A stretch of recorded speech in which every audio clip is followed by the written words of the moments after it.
call this meeting to order. Everybody please stand for the Pledge of Allegiance. Ready, begin.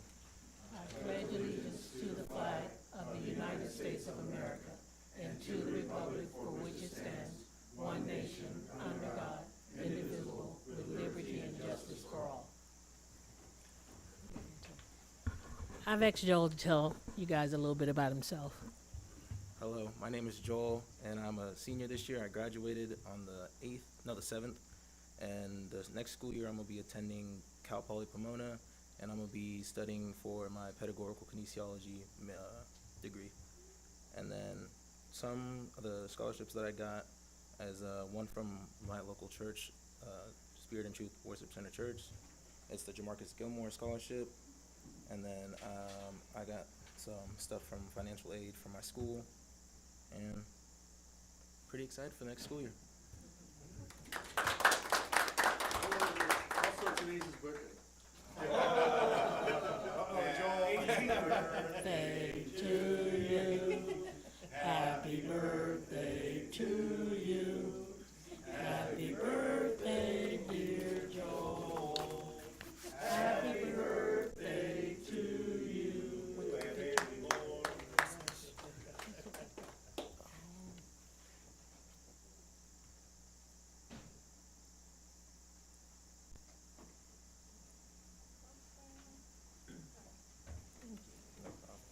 Now we'll have the invocation.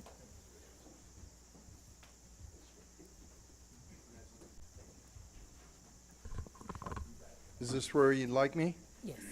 Good evening. I'm Pastor Mike Matty of Shadow Mountain Community Church. I've been in town about 10 days. Welcome. And greetings, council ladies, gentlemen, servants of the city, citizens of 29 Palms. It is my pleasure to bring to you the invocation according to Paul from the letter of Ephesians. Let us pray. My dear friends, I pray that you will remain strong and not be discouraged. I kneel humbly in awe before the Father of our Lord Jesus Christ, the Messiah, the perfect Father of every father and child in heaven and on earth. And I pray that he would unveil within you the unlimited riches of his glory and favor until supernatural strength floods your innermost being with his divine might and explosive power. Then by constantly using your faith, the life of Christ will be released deep inside you, and the resting place of his love will become the very source and root of your life.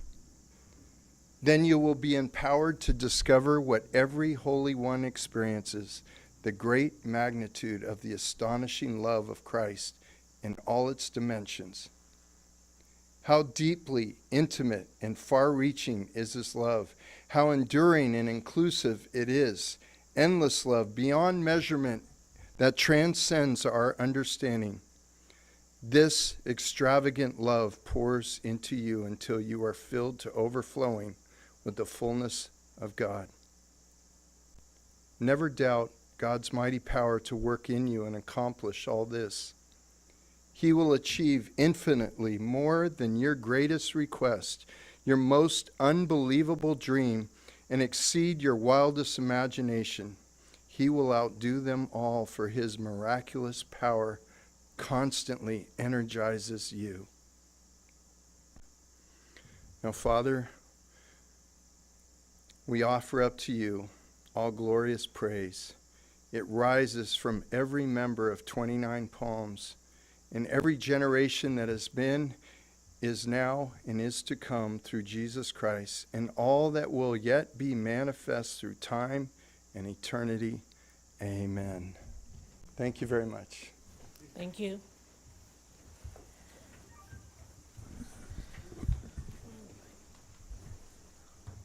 Roll call. Councilmember Mintz, I am here. Councilmember Klink, So am I. Councilmember Bildering, Here. Mayor Pro Tem Wright, Here. Mayor Ogilvy. Here. All present. Closed session announcements. Changes to the agenda. There's no change to the agenda. We are adding a presentation at this time.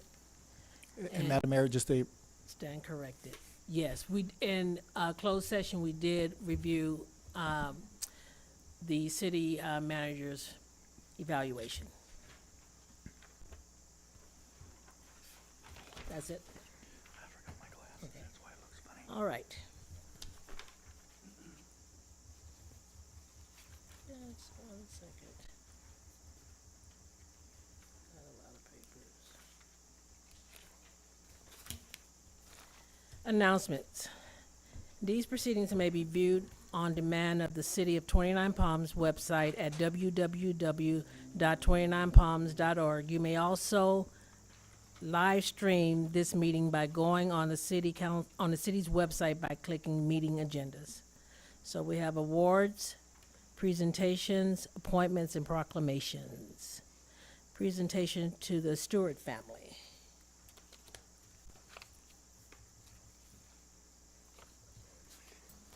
I'll step down.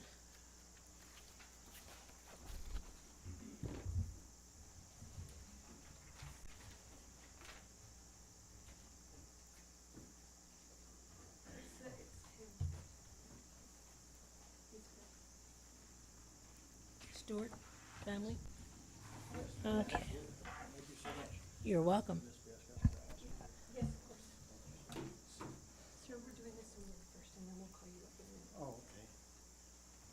Okay. On behalf of myself and the City Council, I would like to thank you for participating in our Adopt a City Street program during your time here at MCAGCC. We truly appreciate your efforts in beautifying our community. You and your family spent countless hours over the 2 years that you have been stationed here collecting trash, recyclables, furniture, and other miscellaneous items. The tremendous effort of your family made in cleaning up the area you have adopted on Utah Trail has made a noticeable and positive impact. Words cannot express how grateful we are for all the arduous work and dedication you and your family have put into this program. You help keep our city of 29 Palms clean, and we all commend you. We are sad to see you leave, but understand it is time to move on to your next duty station. We wish you continued success in Nebraska. thank you so much. Thank you. And your certificate. Can I get a, Let me see how we're gonna do that. There we go. does that work?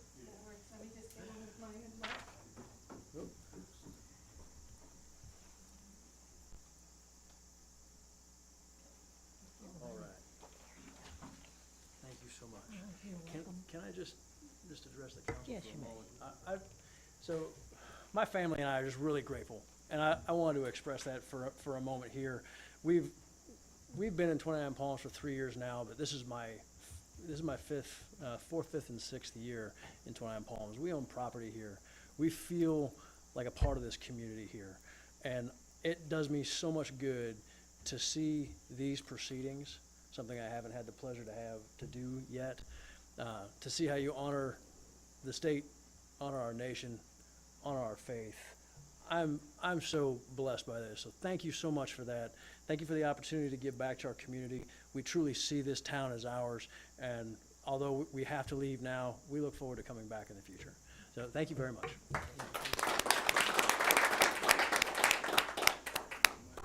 Yes. Presentation to Troop 229 for participation in the Cash for Trash and Recycling Program. There you go. So, before we give you all this good money, can you tell us where you cleaned up at? Yes, Okay. across from Circle K and east of what used to be the real estate office there with the big fence around it.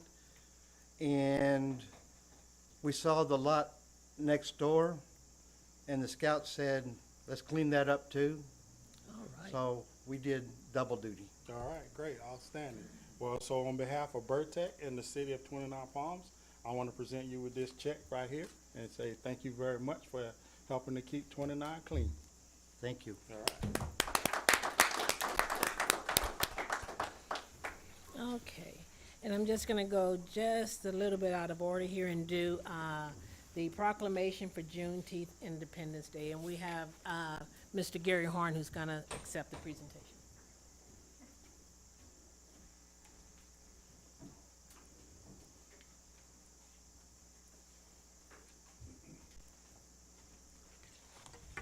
Okay, Juneteenth Independence Day 2022.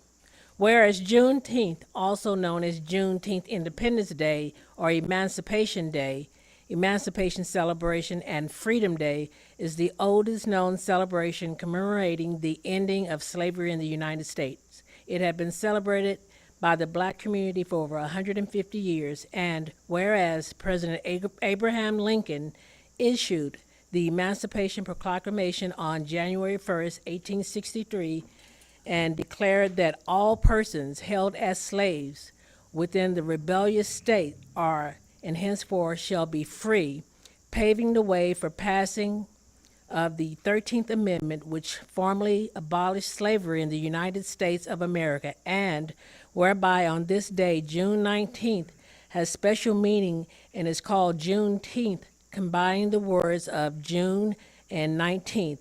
It marks a time of appreciation of African Americans' experience and encouragement and continuous understanding and respect of suffering and slavery. And now, therefore, let it be resolved that the city of 29 Palms does hereby proclaim June 19th, 2020 as Juneteenth Independence Day. We recognize Juneteenth Independence Day's historical significance in the United States and support the continued nationwide celebration. We call upon the residents of 29 Palms to take this opportunity to learn more about the past, better understand the experience that have shaped the United States, and recognize the observance of the end of slavery as part of the history and heritage of the United States, and is signed by Mayor Carmelette Ogilvie. And just a little side note I would like to make is that I was born in Houston, Texas, and so as a child, we grew up celebrating this holiday. And then I have the honor of being presenting this to a fellow Texan who also grew up celebrating Juneteenth. So here you go.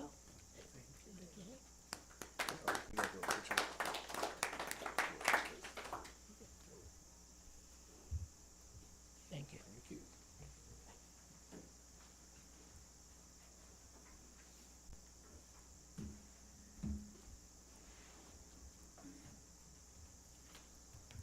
Okay, I'm getting my steps in today.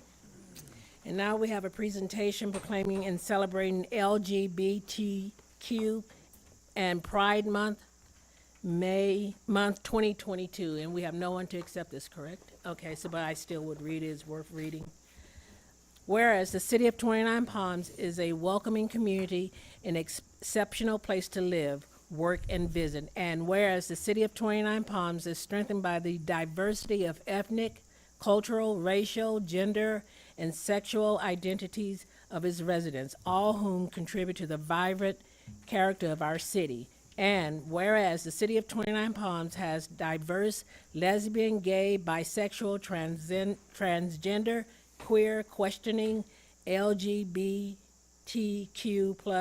community, is committed to supporting visibility, dignity, and equality for all community members so that all residents can live free from discrimination. And whereas this nation was founded upon the principle that every individual has infinite dignity and worth, and the 29 Palms City Council calls upon the people of this municipality to embrace this principle and work to eliminate prejudice everywhere it exists. And whereas the city of 29 Palms commends the bravery and courage of those in the LGBTQ+ community who face adversity in various forms of violence, continued opposition and oppression against LGBTQ+ people, make it important for neighbors to stand up and show solidarity and support of our LGBTQ+ residents and community at large. Now therefore be it resolved that the City of 29 Palms does hereby proclaim June 2022 as LGBTQ plus Pride Month in support of the LGBTQ plus community. We call upon the residents of 29 Palms to recognize the achievements of the LGBTQ plus community and to celebrate the great diversity of our community. It's dated today, June 14th, 2022, and Mayor Carmelette Ogilvy. Thank you.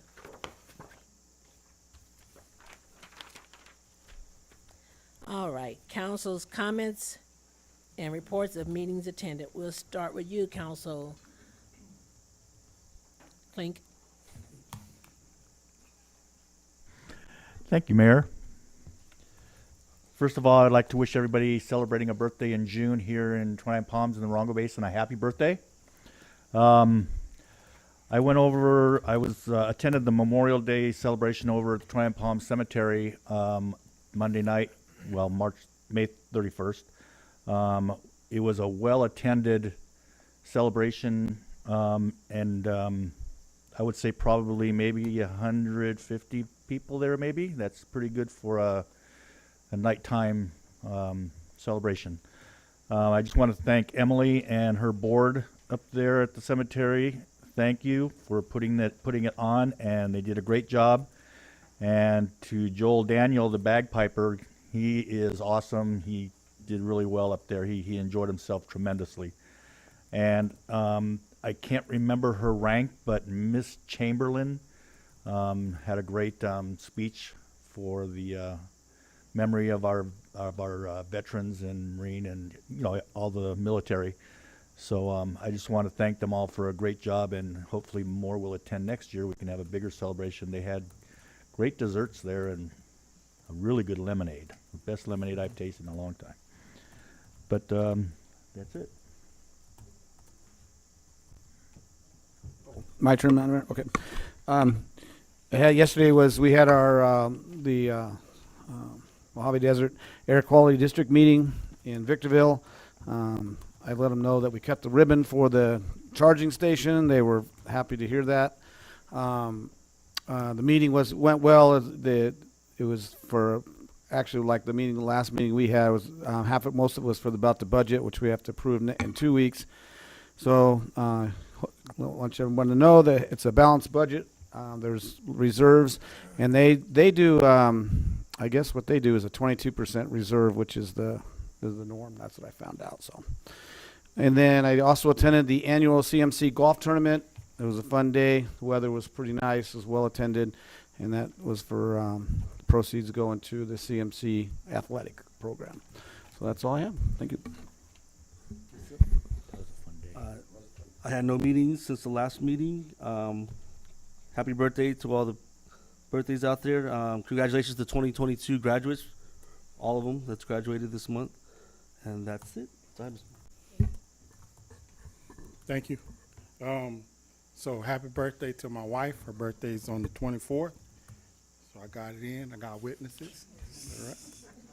And congratulations to all the grads. And then I attended the Senior Center barbecue on Memorial Day. Man, that was some good ribs. I'll tell you that right now. Yeah, I was going to the, and then I also after that I left room and I went to the MBTA Employee Appreciation Barbecue and had me a good burger at there, so that was pretty good too. And no other meetings or anything like that I attended, so thank you. And I too celebrated, for lack of a better term, recognized Memorial Day, and those in the military community know that freedom comes at a very high cost most of the time, and we take it for granted. So let's thank a service member, man or woman, for keeping this country free. And I did not attend any meetings, and I didn't go and eat barbecue with the Mayor Pro Tem at all either. But maybe next time. Thank you. Okay, now it's time for the consent calendar. All matters listed under the consent calendar are to be considered routine by the city council and will be enacted on, by one motion in the form listed. Any item may be removed from the consent calendar and considered separately by the city council. The public may be given an opportunity to comment on the consent calendar items prior to the council, action. So, Madam Mayor, yes, sir. can we pull item number 10 off of the consent calendar? It's an item that the state of California needs a roll call vote on outside of the consent, please. Okay. Okay, any other changes? Anyone else? Okay. I'll open comment to the public. Okay, no comment from the public? Back to the council. I'll move the consent calendar as written, minus number 10. Second. Roll call? Thank you. Councilmember Bildering, Aye. Councilmember Klink, Aye. Councilmember Mintz, Aye, but I abstain from item number 12, has to do with Project Phoenix improvements, conflict of interest. Mayor Pro Tem Wright, Aye. Mayor Ogilvy. Aye. Approved 5-0. Okay.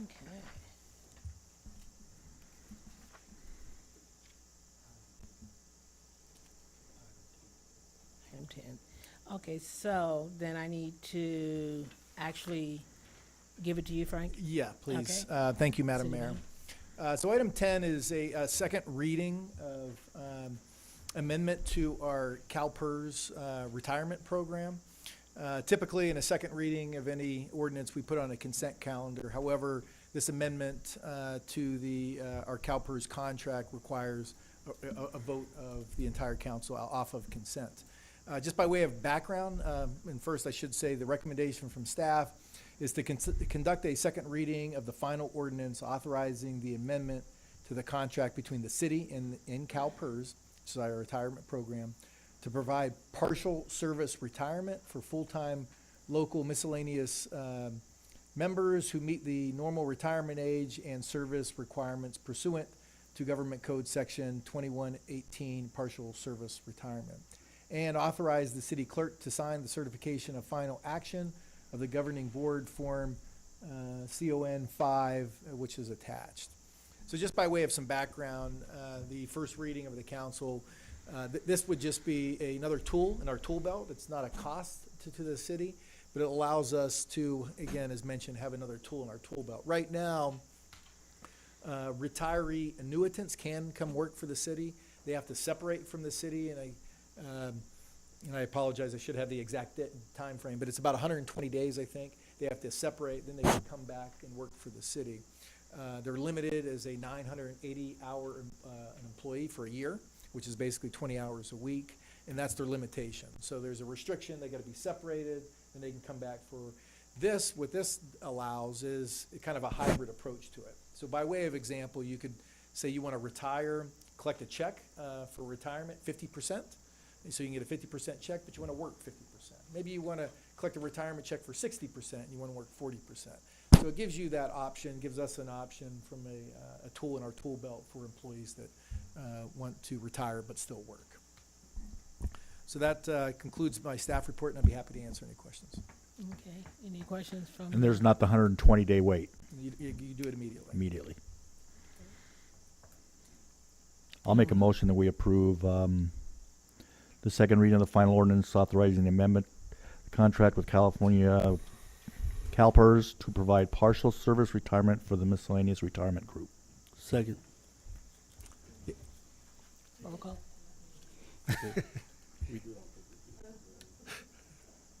And any public comment, Mrs. Mayor? Okay. Yeah. I apologize. Madam Mayor? Public comments? Okay. Councilmember Bildering. Aye. Councilmember Klink, Aye. Councilmember Mintz, Aye. Mayor Pro Tem Wright, Aye. Mayor Ogilvy. Aye. Approved 5-0. Thank you. Okay. So now, Discussion for potential action items. No. Public hearing. Yeah, I'm sorry. Down at the bottom. I apologize. I am here today. Public hearing. Amendments to the city master fee schedule. Yeah, thank you, Madam Mayor, members of the council. Ms. Hernandez will give this presentation. Good evening, Madam Mayor, members of the council. So tonight in front of you is the city's master fee schedule, and the recommendation is that City Council approve the city's master fee schedule as amended. We just made a small revision to one of the fees, and I'll go over that in a minute. But just to give you a brief background on the fee schedule, so the master schedule was approved back in May 26th of 2020, and this was developed with assistance of Walden, a consulting firm that the city hired.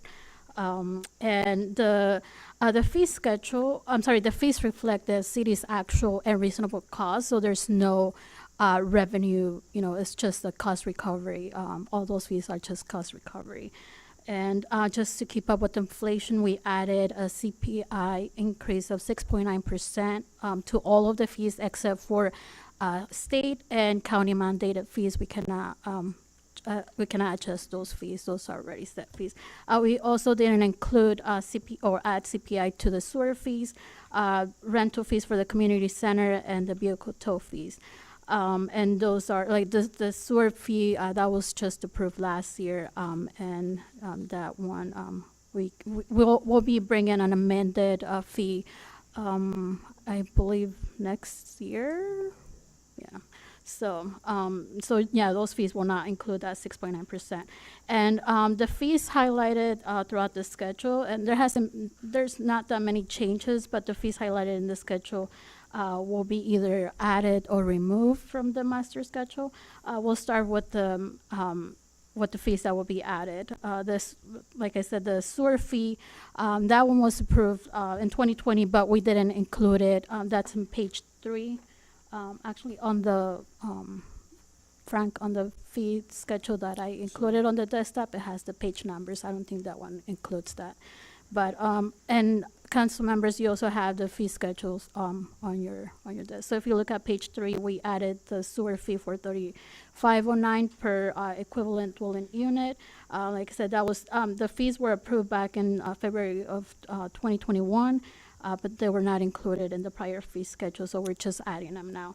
The same thing goes for the rental fees for the community center. That's on page 11. Those fees were approved on May 10th of this year, so we're just adding them now. And then there was a couple of them that were missed when we brought the original master fee schedule, and those are the animal control month-to-month leases. And the vehicle tow fee for $48 on page 32 of the fee schedule. So again, those are the last two that I mentioned, the vehicle tow fee for $48 and the month-to-month leases. Those are not new. Those have been approved, but were just not added in the fee schedule. And then I'll move on to the red highlights. Those we're going to be removing, that's on page 22 of the fee schedule. We're deleting those fees because we can only recover costs and we cannot add any blunt costs to the fee. So that's why we're just removing those. And one major change or amendment adjustment that we did is for the BHR permits on page 13 of the schedule. And that's the one that I was mentioning, that the original fee schedule that we posted on the agenda, it had a fee of $755. We actually went back and redid our calculation and included all of the projected BHR permits that are going to be active, in the upcoming year, which is going to be $500. So when we added the calculation that we did, that we came up with the $755, that was including 277 active permits at the time when we did the calculation. So we felt that it was the 500 reflected a more accurate number, and so that's why the fee went down instead of going up. So instead of $755, it's going to be $541.34. So that's the main fee that we adjusted. And that fee doesn't include any business licenses or any inspections associated with a BHR, such as with, let me see. So just to give you the breakdown of what the new, what a new fee or what a new BHR permit will cost, including the BHR license, the SB 1186 fee, inspection and sign. For a new permit, the total cost is going to be about $1,000, and the renewals will be about $583. Again, that's inclusive of the business license fee and the inspection and other miscellaneous items in there. And then one recommendation that we had was that in the future, rather than bringing the whole fee schedule, we were just going to bring any new items that would be added to the fee schedule. So if we're just going to adjust it by CPI, we were not going to bring it to the council. That's a recommendation that we are bringing to the council. And that concludes my presentation. And just to reemphasize that, and thank you for the presentation, it's all just cost recovery as mentioned, right? So we looked at it, Prop 26 basically states that we can't make money. If you make money, that's a tax.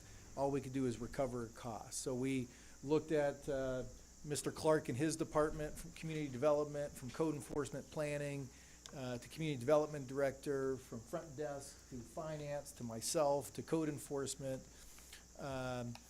all the costs associated, enforcement, the weekend service that we have, all of that divided by basically the 500 as mentioned. So that's how we got to that cost.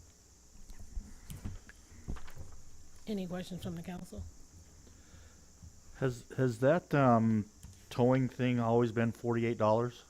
Yes, and from my understanding is we didn't want to go any higher per council's direction. We just wanted to keep it at $48, so it hasn't been changed. I mean, if the direction now is to go higher, we can always amend this fee schedule, or maybe in future years. Because they got to pay the towing as well. So in addition to that, there's towing.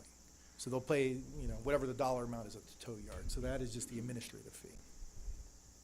Okay. Any other questions? No, it's not a question, it's a statement. To let everybody know, the senior age is 55. I made it. Okay. All right, do I bring it to I'll open it to the public.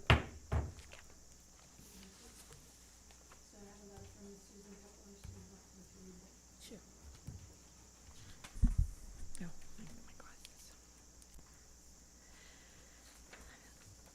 Thank you for your time this evening.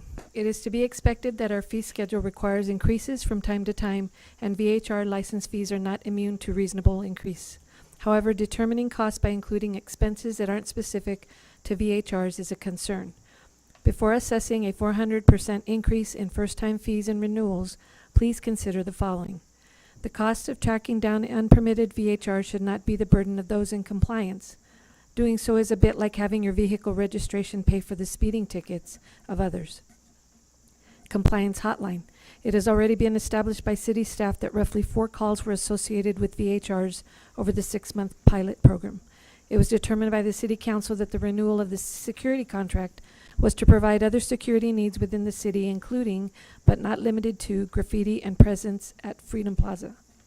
It is also reasonable to conclude that time dedicated by the planning department as related to the VHRs will be reduced as the license cap is soon reached. The involvement of code enforcement could and should be reduced by implementing procedures for noise and nuisance complaints.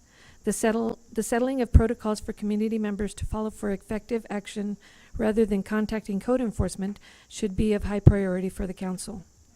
City staff noted the fees of our neighboring cities but neglected to reference that our TOT rate is nearly 30% higher than our neighbors. T-bid aside, the city of 29 Palms levy 2% more per reservation than our Morongo Basin neighbors. Several of the costs listed in the staff report to justify this rate increase should fall under general city operations, where the general fund should be utilized. TOT is already a large contributor to the general fund and hopefully will be considered in this decision.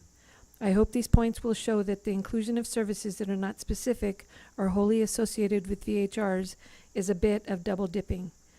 Thank you for your thoughtful consideration in this matter. Susan Peplow. Thank you.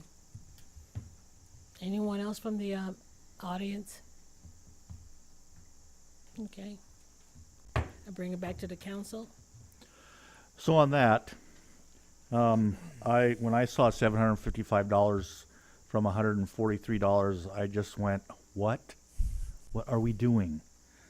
So thank you for looking into it and going and getting it down a little bit more, but I really and truly feel that it shouldn't go up even that high. Maybe to half 143 and 143 280, because we've had it for how long, but yet now all of a sudden we want to bump it up right away. So I think that we need to maybe discuss if 541 is too high for that, and maybe bring it down a little bit more than that, because that's a big jump in a permit. I guess, Travis, I have a question for you. If at the original application, obviously you're gonna do more work, and then when you do the renewal, is there as much time that takes to do the application as it does to the renewal? As far as your department's time? Generally, no. It depends. It's very dependent on the application. So Right. if they've got everything in place, it runs pretty smoothly. Having the online portal has helped a little bit in cutting down some of the labor, but it's still there. We still have to check all the documents, the insurance, all of those sorts of things. The ownership hasn't changed, so there's still work. Still work to do it. Oh, that's what I thought. Okay. And Councilmember Mintz, that's one of the things we looked at, and historically, we have charged less when a renewal, but this program is grown to a point, and it's not exclusive how people do it. So some cities charge the same each time, some do that discount for the second time. So, from a staff perspective and kind of talking to the departments, we felt it should be the same, because discerning between the two is just still blurry at this point. Well, if it's still blurry, I guess if we consider reducing it for a year and then let staff get an idea what it's actually, after we get the 500, actually what it's going to take to run this program, then we'd have a better idea of what we're actually charging them. Because if we don't want to have to give refunds. So, I don't know, we could consider, round it up to like $300 and then go from there for a year, and then let staff analyze exactly what it does cost, and then they could come back to us. Because this is one of those things we can't make money off of, so.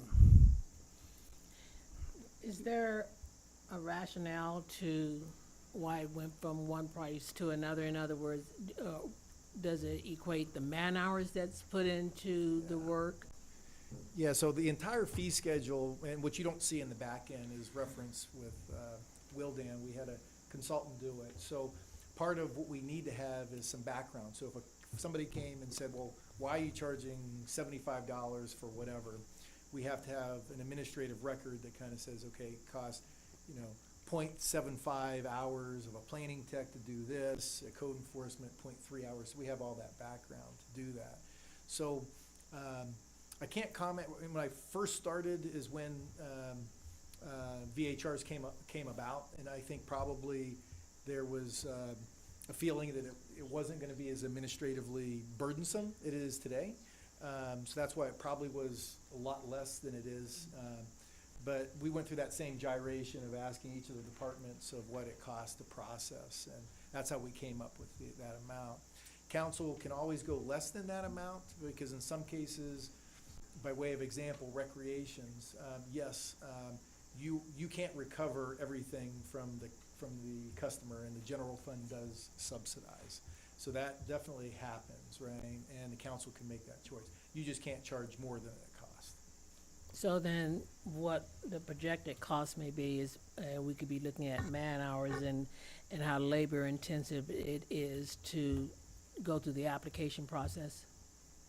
Yeah, and one new thing that's gonna come up, which I was gonna bring up later in my city manager comments, which is gonna be if we hit the 500, well, when we hit the 500 probably, is the point in the ordinance that says inactive permits go inactive to get, a person in line into the, so we've got to come up with that process, and that's going to probably take some time to evaluate. The other part to evaluate is only, was it five entities can own it. So yeah, there is still labor and man hours that will kind of go into it. Well, I think like Danny was saying, 300 is a nice even number, and they give us time to really evaluate it to see if, or we'll see what it really, really, truly is. I appreciate the work that has been put into it, even especially to bring it down, but I thought the same thing. I was like, man, that's a huge jump right there. So, I like the idea of dropping down to 3, and then, seeing how accurate we can get with it. Is that a motion? Yeah, I can make Wait, it a motion. one moment. Can we go back to the public? There's a lady in back that, can you come to the microphone, please? Can you come to the microphone? Thank you. And you need to complete one of the green forms when you're done. My name's Michelle. I'm an Airbnb owner. What I wanted to point out also is we currently don't pay for inspections. So there's also that, what the exact number was, $200 for the inspection. So there's also that increase. So not just the 150-ish to 755, it's also the 0 to 200. So when you add in also that inspection, so it's a much bigger increase than you even think. Yeah. Thank you. So I'll make a motion that we go 300 for both. Yeah. Come back again. Yeah. So for the renewal and the new. I'll second that. So can we have a little discussion real quick on this inspection that she does? Is that every year now? No, so 3 years? Every 3 years. Every 3 Re-inspection. years there's an inspection. Yeah. Okay, that might be one we might want to talk about later. But So did you second that? I did. Okay. Did you do the whole fee? Is that just for that one? Just to change that one? Oh yeah, the whole fee including that one. Yeah, there you go. Okay, I I need to still understand second. what we're Cindy gonna voting write it right. on. Okay, I need to understand what we're voting on. Yeah, We're so voting on the Let's get some fee clarity. schedule with the change to, instead of 541.34, 300 for new and renewal Okay, VHA for 1 year, and then evaluate. okay. So, okay. Roll call? Councilmember Bilderay, Aye. Councilmember Mintz, All right. Councilmember Klink, Aye. Mayor Pro Tem Wright, Aye. Mayor O'Gilly. Aye. Approved 5-0. So real quick on that inspection thing, is that starting this year, every 3 years? yes, so within a new ordinance, and some of the implementations of it, we're gonna have to kind of evaluate, but, so from the last time they got their, permit 3 years later, they would have to get a new, inspection. Correct. So they're from now and, Not from now, from the, When they so if they initially- got, let's, by way of example, if they got an inspection a year ago, then in 2 years, they're gonna have to get another inspection, but 3 years in total. why don't you instead just make it effective immediately? Everybody will go 3 years, and then you'll know when they're, Well, the system will be able to tell us when they renew. I think it'll have that 3 year. is that gonna be on the computer? Yeah. Okay. But we can't put a big a map on the computer to tell if there's Airbnbs next door to each other. Never mind. Okay. I'll bring that up again. Okay. Did you get that? Did you get what we're voting on? Yeah, I, trust me, I did. Sorry. No, that's okay. So now we're done with that, right? All done. All right, discussion and potential action items. Well, thank you, Madam Mayor, members of the council. This item is information only, just to try to solicit public input, council input. So on a project that we've talked about for a long time, Hatch Sullivan, the whole segment from State Route 62, Hatch, and Sullivan to Adobe Road. There is an opportunity, ATP, which is Active Transportation Projects. And the next round of this, there's been several rounds. This is round 6. There's $650 million in this round, so a lot more than a typical round. Our project that we're submitting is a $3 million project. It will be a Class 2 bike path, as you can see in this description here, which would be on both sides of the road. The Sullivan portion of the bike path still does need right-of-way acquisition. So within the grant application that we would submit would have right-of-way acquisition in there. The Hatch side of it, though, however, is complete with right-of-way acquisition. So this grant application is due tomorrow. And so, part of this is, again, public input and to solicit, feedback from the community. You probably also saw it on social media over the last week or so to get some public input on it, which helps, our application process. We had David Smith from the National Park comment on it as that connection specifically relating to the JT 55, that ride there, the connections of schools, and parks, so it kind of meets a lot of the priorities of the ATP, and so this feedback is important for hopefully the success of the application.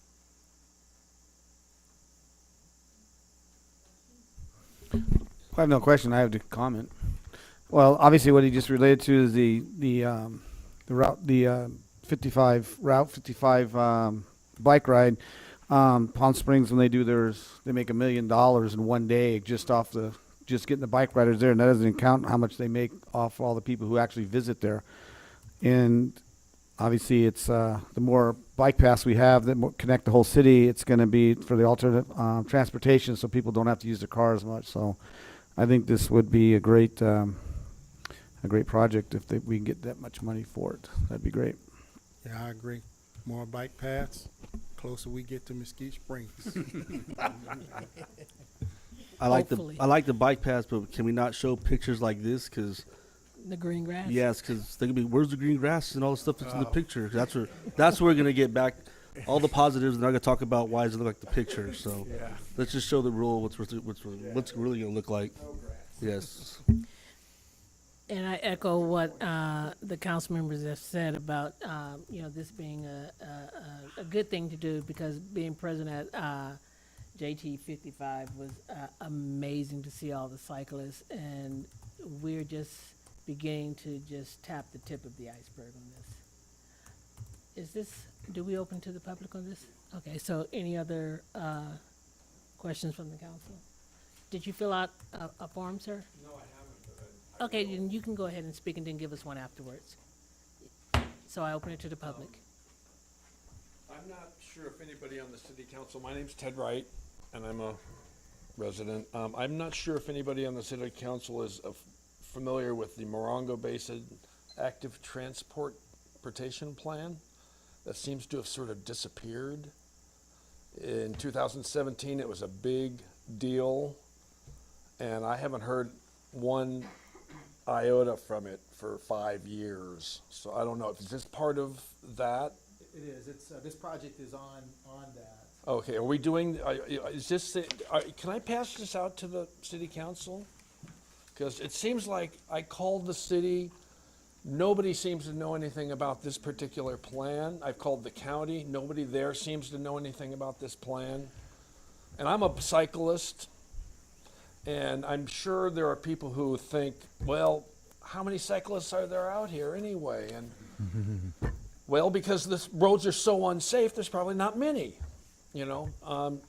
I would like to see a bike path on 62, a lane, all the way from 29 Palms to Morongo Valley, but it seems like we do it's wide, and then it goes down to 3 inches, and then it's wide again, and Caltrans can't seem to get it straight. So I don't know. I don't know how much you guys know about this transportation plan, but I haven't heard a word of it for 5 years, so.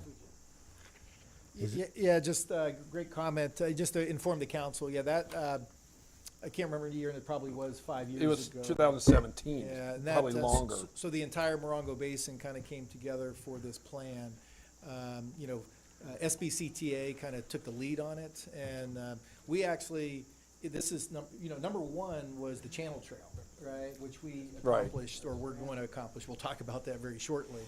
And I don't know where this one was on the list, but this was on the list. Oh, as was it? well. Okay. Yeah, and so was the one on Baseline, and so was the one on Amboy as well. So, Okay. two other. I'll that got be it. bringing this up to SBCTA, I'd being the appreciate it. representative, and I'll bring it up to Ray, and we'll see if we can That'd get be that great. on their Thanks. agenda. I've got to I call thought- into Don Rowe. I and find thought out. we also discussed this with, from going out 2 Mile Road, because that would all have bike paths, and we would go and reach Rotary Way by the CMC, and you wouldn't even go on Highway 62 to keep them off, but you'd have to go through the mountains kind of behind there. Behind Copper Mountain. Well, you come out by Copper Mountain, but those mountains prior to on this side. Oh, okay. I thought that this was in there. Maybe it wasn't. Definitely the goal was to connect the Morongo Basin. Yeah. I'm not sure the routes, but definitely that's what the goal was, to connect the Morongo Basin. Yeah, we wanted to keep it actually off of 62, the bikes. Yeah, I mean, it's probably best to stay off 62, at least Yeah. right now, because there's just not enough safety on 62 at all. I'll take this with me on the next meeting in July and Great. give Thank you a. I appreciate it. Thank you. And if you can fill out one of those green Oh, great. papers. Yeah, Thank green you. thing, okay. Anyone else in the public? Okay, then No action needed. no just, action needed, okay. All right, then next.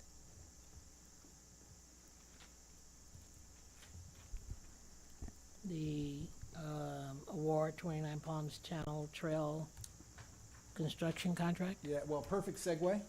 So, from that, and this project, as mentioned earlier, was in that Morongo Basin Trails Plan, I think. And it ranked number one, too. Yeah, and it ranked number one. So we used that document actually to get the grant. We're using that same document to go after this ATP project, Hatch and Sullivan. But what's in front of you this evening on the Channel Trail, a few recommendations here to adopt the design of the project representing by the plans and specifications for the 29 Palms Recreational Trail. Award a contract for the 29 Palms Recreational Trail to Urban Habitat in the amount of $776,033 and 18 cents, and authorize a 5% contingency in the amount of $38,801 and 66 cents for a total contract amount of $814,834.84. Authorize the city manager to execute all documents necessary to enter into a contract, including any necessary amendments thereto. Then give policy directions on additional resources needed to complete the funding of the project. So just by way of background, so over the past month, very exciting, we had two projects kind of come forth for bidding. This and Lucky Park Pool, which we'll talk about next. The bidding market is kind of rough, to say the least, given the inflationary period that we are in. This project, a little easier to kind of put together, a little smaller project, and it's more basic than the Lucky Park Pool. However, staff has been working, and let me step back. When we initially got the bids, compared to funding that we have available, we were $84,000 over the funding sources that we had available. So what we did is staff has worked, Ken Bailey, looking at, and Travis, Mr. Clark, and all the staff kind of looking at, okay, well, how do we sharpen our pencils to figure out how to make this work given the resources that we do have? And so staff has been kind of working to make some change orders. So what's in front of you today in the recommendation is the bid that's out there. So council has to award that bid. Thereafter, we'll work towards change orders to bring it within line to funding. So some of the change orders that we're working on is fencing. So right now, there's a high wire fence, that separates, I think, the trail to the residents. That is a better looking fence than a chain link fence. And, but from a cost perspective of it, we're switching to a chain link fence. We're proposing for that. Another point that we're looking, again, sharpening our pencils to bring the cost in line is there is no motorized vehicles on this path. So typically, like a road, you would put a base on there, then you would have the overlay to keep the integrity of that road, right? Because of heavy equipment on there. Well, this is, for pedestrians, right? So there won't be any heavy equipment on there. So we're proposing to eliminate that base, again, from a cost savings. For the jogging path For the there. jogging path. And then also to Public Works, kind of coming to the table to install versus the contractor installing the benches, the trash receptacles, and I'm missing something here. Benches. Bike rack. Bike racks. So Public Works and the recreational staff will be installing that. So that savings, potentially would reduce that bid. As you see, the bid there is $776. It would reduce it down to $679. Okay. One of the things that staff is doing, and it's incumbent on us to be real tight on potential change orders that are out there. Typically, we ask for a 10% contingency fund. We're reducing that down to a 5%. What that does is going to put more pressure on staff, myself, to make sure that we just don't issue only necessity change orders that will be out there. So we're reducing that to 5% contingency, which is $34,000. On top of that, we have Charles Abbott, who's the project managers on this, which brings it to like $753. Then we have material testing, which is $20,000, and a meter. There's obviously water that needs to be for the fountains, I think. And the landscaping. And the landscaping. So we need a water meter there. So that's about $10,000 with installation. So the adjustment that is there of those items brings it to $783. Okay, and the funding that we have available is $757. So we're short funding. We've again sharpened our pencils to it's about $25,000. What I would ask, I think, probably is most appropriate, because that's an amount that is obtainable, $25,000. We kind of defer that dollar amount to when we discuss the Lucky Park pool, and we can maybe incorporate that $25,000 comprehensively to those two projects if the council sees so fit.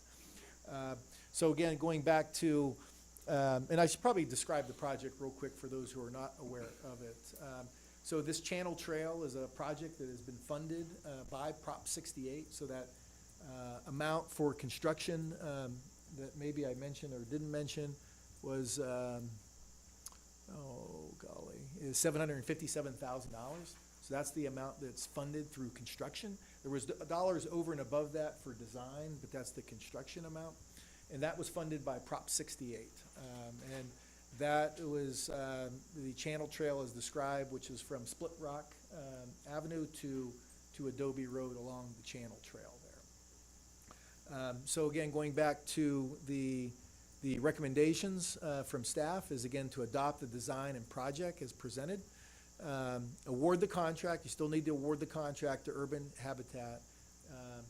What staff will do then is, and if council can maybe piggyback off of that on the policy direction, is approve the change orders as recommended.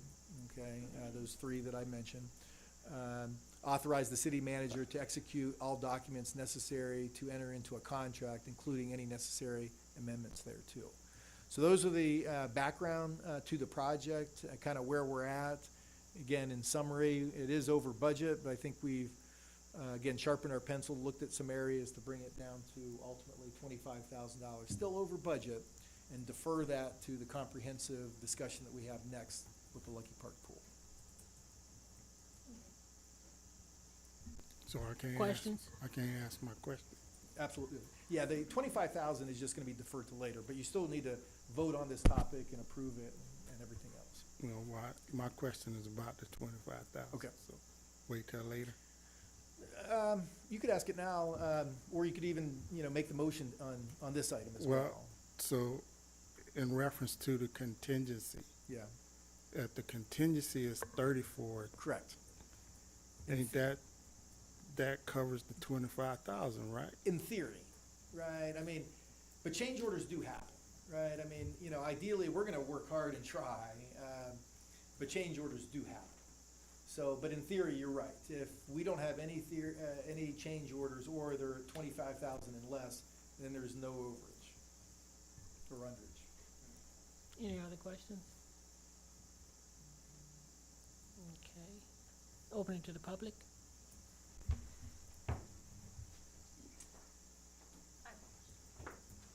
And have you completed a green form? Not for this topic, but I will. Okay, Mayor. afterwards, could you please? Thank Yes, you. ma'am. Can we take donations? What's the linear footage? No, I mean like linear footage of chain link, like if you. It's 2,000 linear feet. At what height?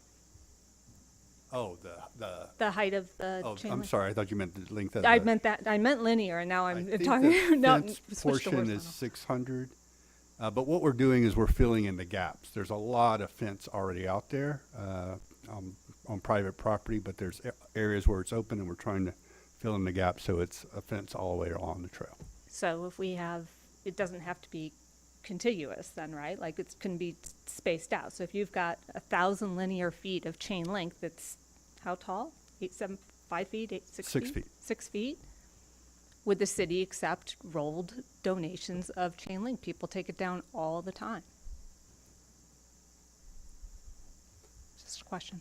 Great question. So, that's it. Good luck. Thank you. Can I get you to fill out that form for me? Yes, ma'am. Any other questions from the public? Okay, back to the council. Yeah. I wanna know the Pro answer Tem, to Mayor that Pro question. Tem has his Well, call.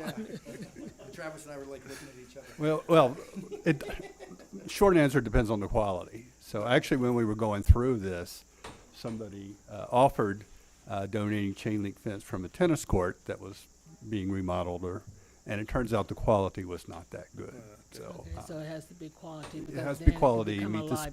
liability. Remember, this is flood control property, Yes. so it has to meet all their specifications as well. Yeah. I got a question.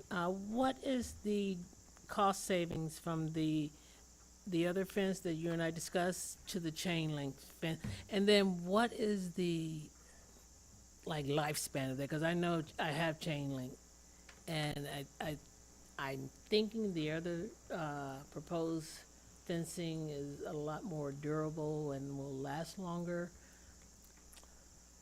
You're catching me on that question. It's about the same, and the other fence was just a bit more architectural. So it was wire fence, but it wasn't like chicken wire or anything like that. A little bit more architectural, but they're about the same. Yeah, and the savings, I don't have the detail of it, but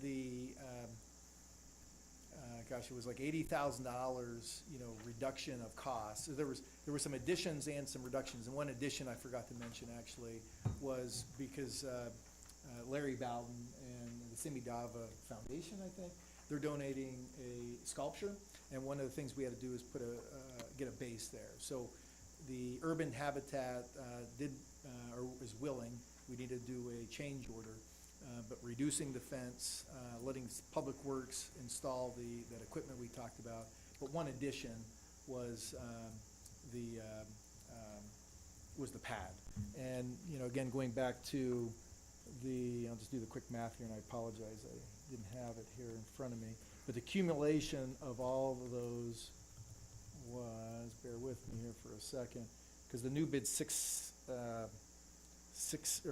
not new bid, but with change order, the new dollar amount is six seventy-nine. Yeah, 679. And let me just do the math here real quick, 679, 221, and the original was 776, 03318. Yeah, so $96,000 Okay. cumulative for all those that I just mentioned. I don't have apologize, I don't have the detail, but that's the cumulative. Okay. Any other questions? Nope. Okay. Are you ready for a motion? Yep.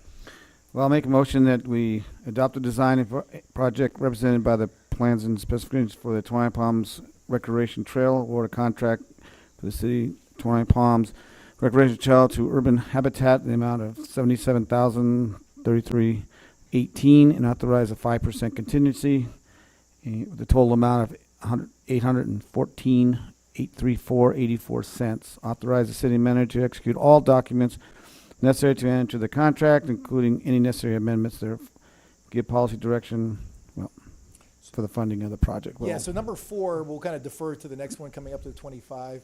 But, maybe just to add one more to it would be just the change orders as recommended. Change, okay, instead of that, just the change orders. Gotta say, that doesn't make any sense to me, so, okay, but authorize the city manager on change orders as authorized. Second. Roll call? Councilmember Klink, Aye. Councilmember Bildering, Aye. Councilmember Mintz, Aye. Mayor Pro Tem Wright, Aye. Mayor Ogilvy. Aye. Approved 5-0. All right. Okay, so here's the bigger one. So the more difficult one. So Lucky Park Pool project. Madam Mayor, members of the council. So, very similar recommendation is maybe in different order to give policy direction on adding funding to the pool and/or give policy direction on deleting funding for other projects and reallocating those funds for the pool. Adopt a design and project represented by plans and specs for the Lucky Park Pool Rehabilitation Project. Award 6 contracts for the construction of the Lucky Park Pool and authorizing the city manager to negotiate and execute the associated contracts totaling $2,155,985 and give policy direction on the ad alternates. Then finally, and just more explanation on this, is to reject and rebid the pool. So very similar to Project Phoenix, we delivered this CM Multi-Prime. We have Tilden Coyle here this evening, which I'll introduce them in a minute. But so what CM Multi-Prime is, is to have the CM serve similarly to what you are used to as a general contractor, if you will, right? And that CM then manages the individual primes, right? Those primes have various areas from demolition to concrete, masonry to electrical to plumbing, et cetera, right? The bidding for the pool very specifically, we had some disagreement between 2 of the bidders that were out there. And so we felt it was prudent just to reject both of them, rebid it, very short time frame, and have the 2 kind of fix their issues and kind of come back in a very short time frame. It won't delay the start of the project. Project is going to start August 1st, but this is just to make it clean, to reject it since there was an issue and rebid it, very short time frame, and bring it back. So just by way of some background, little history of the pool. So in this room, back in January 2021, we had strategic planning, and as the various and many things that we talk about in strategic planning, one of which I think Ms. Minitry kind of presented it was the shape of our current pool. And at that time, we kind of talked about, because there was no ARPA funding at that time, right? We were, kind of coming out of or in the midst of COVID, so we had limited resources, And we said, well, probably $500,000 is a placeholder for a, rehabilitation project, not a full rebuild as we are here today. So staff or council gave that direction, and so we started moving forward with a resource allocation process, the budget process on that.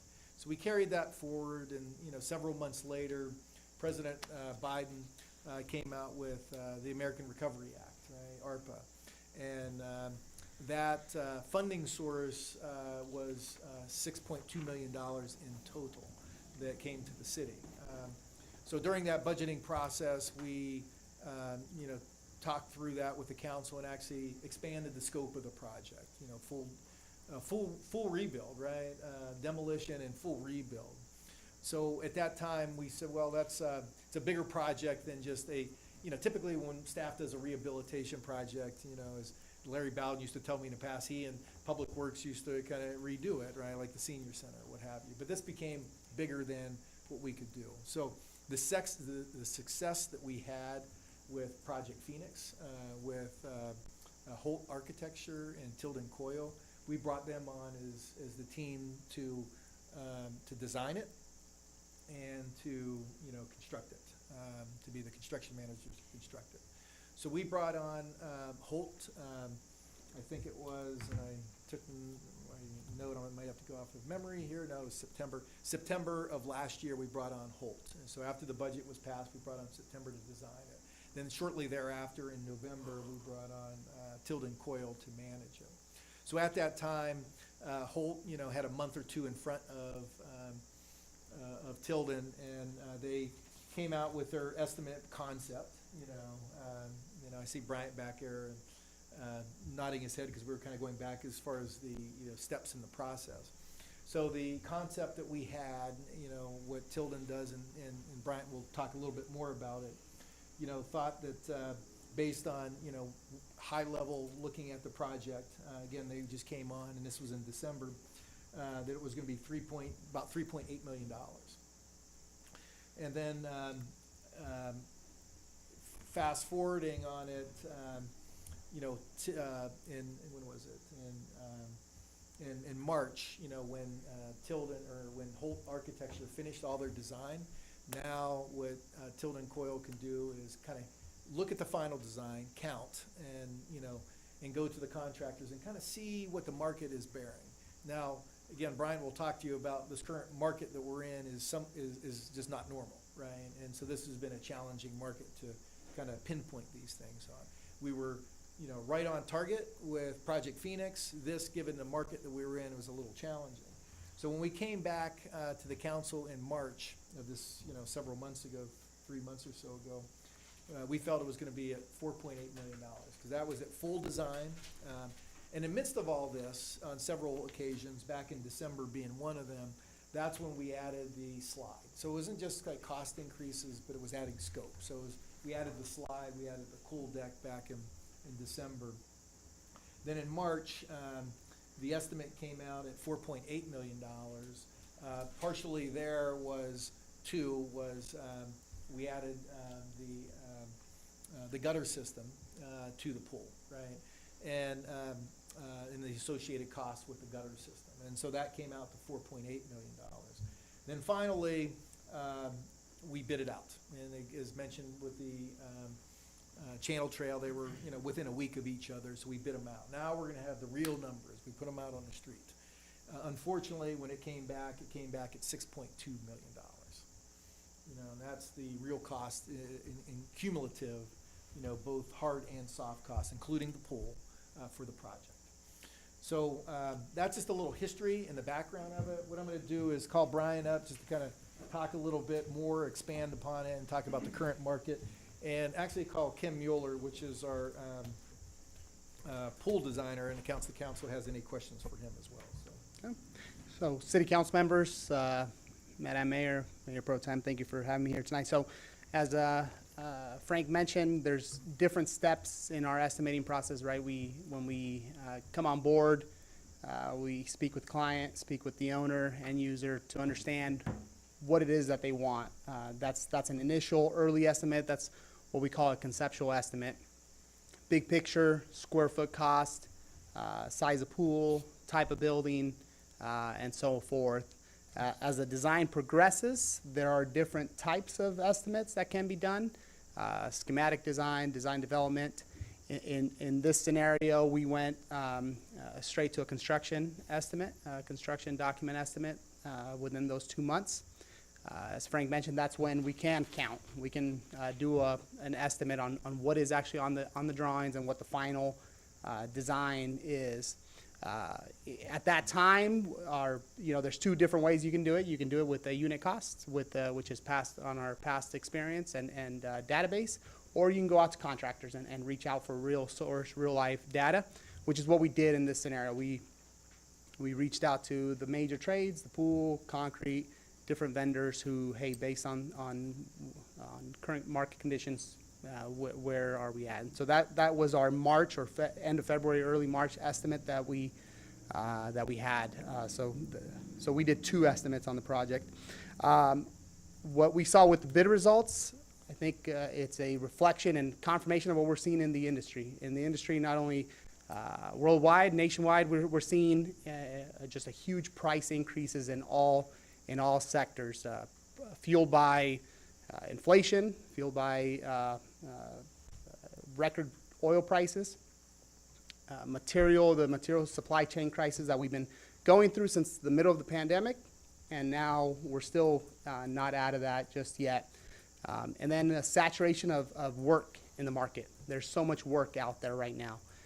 So a little bit about, I think in the staff report, there was ENR report, which showed that in the building industry, the BCI, which is Building Cost Index, in the month of May, there was a 15.3% inflation rate in the month of May. Now, if we look at that shortly or analyze that for a little bit, that's 4 times the amount of what we typically in the industry, when we're estimating and forecasting projects, we do 2 to 4%, depending on what's going on. We're nearly 4 times the typical amount for escalation in construction. Now, I think we all saw on Friday the CPI got released, 8.6. So construction's a little higher, but kind of puts in its perspective where construction costs are as a whole.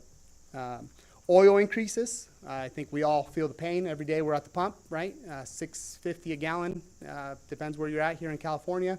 But nationwide, you're above $5, which is all-time highs. And so when you think of fuel, in construction, that affects everything. Delivery, transportation, products go up. The manufacturers are also feeling those same increases when they're ordering raw materials, so they pass that cost on to the end user. So the end user kind of gets it from the manufacturer, their price increases, and then delivery as well. So there's this compounding effect. So fuel, we usually think of fuel when we think of oil.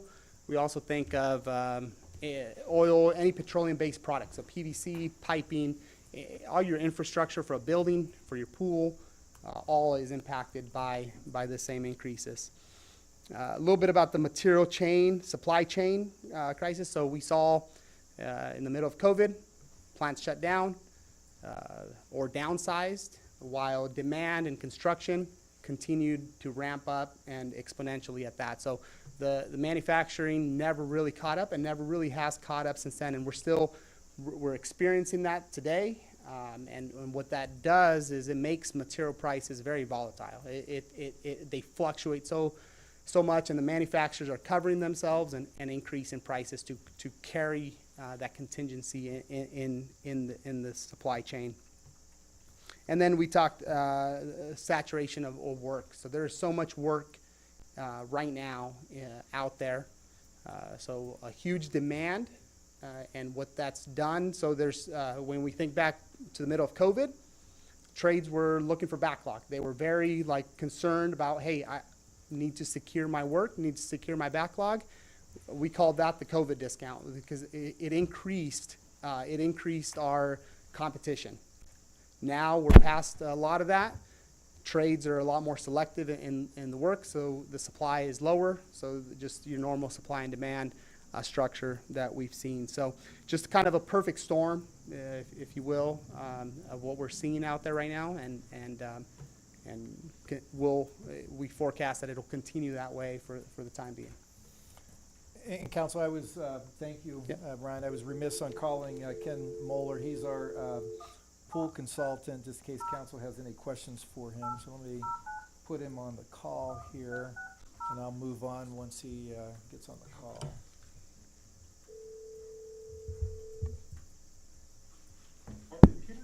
Hey Ken, it's Frank Lucchino in the City Council. It's nice to be there. So Ken, we just started the staff report, gave a little background and history, and Bryant gave a little cost background and history. So I'm going to continue on my staff report. Council may have questions for you, so thanks for being available. Fantastic. I'm glad you saved the easy questions for me. All right, so just kind of moving on here. So just gave you the background of how we kind of project came about and how we kind of estimated it as we got there and the current situation that we're dealing with in the marketplace. So how do we solve it, right? So there's two ways to solve it, reducing scope or adding money to the project. So just to kind of go down through the options, and I'll turn it back to the council. It may somewhat be some horse trading, I guess, if you will, on trying to figure out how to kind of cobble this together. Which is, and I'll start with number one. So one of the things we did in the bidding is do add alternates. And what add alternates are just bidding some separate things very independently. So you could, kind of pull it out and kind of see it or keep it, it's up to the council.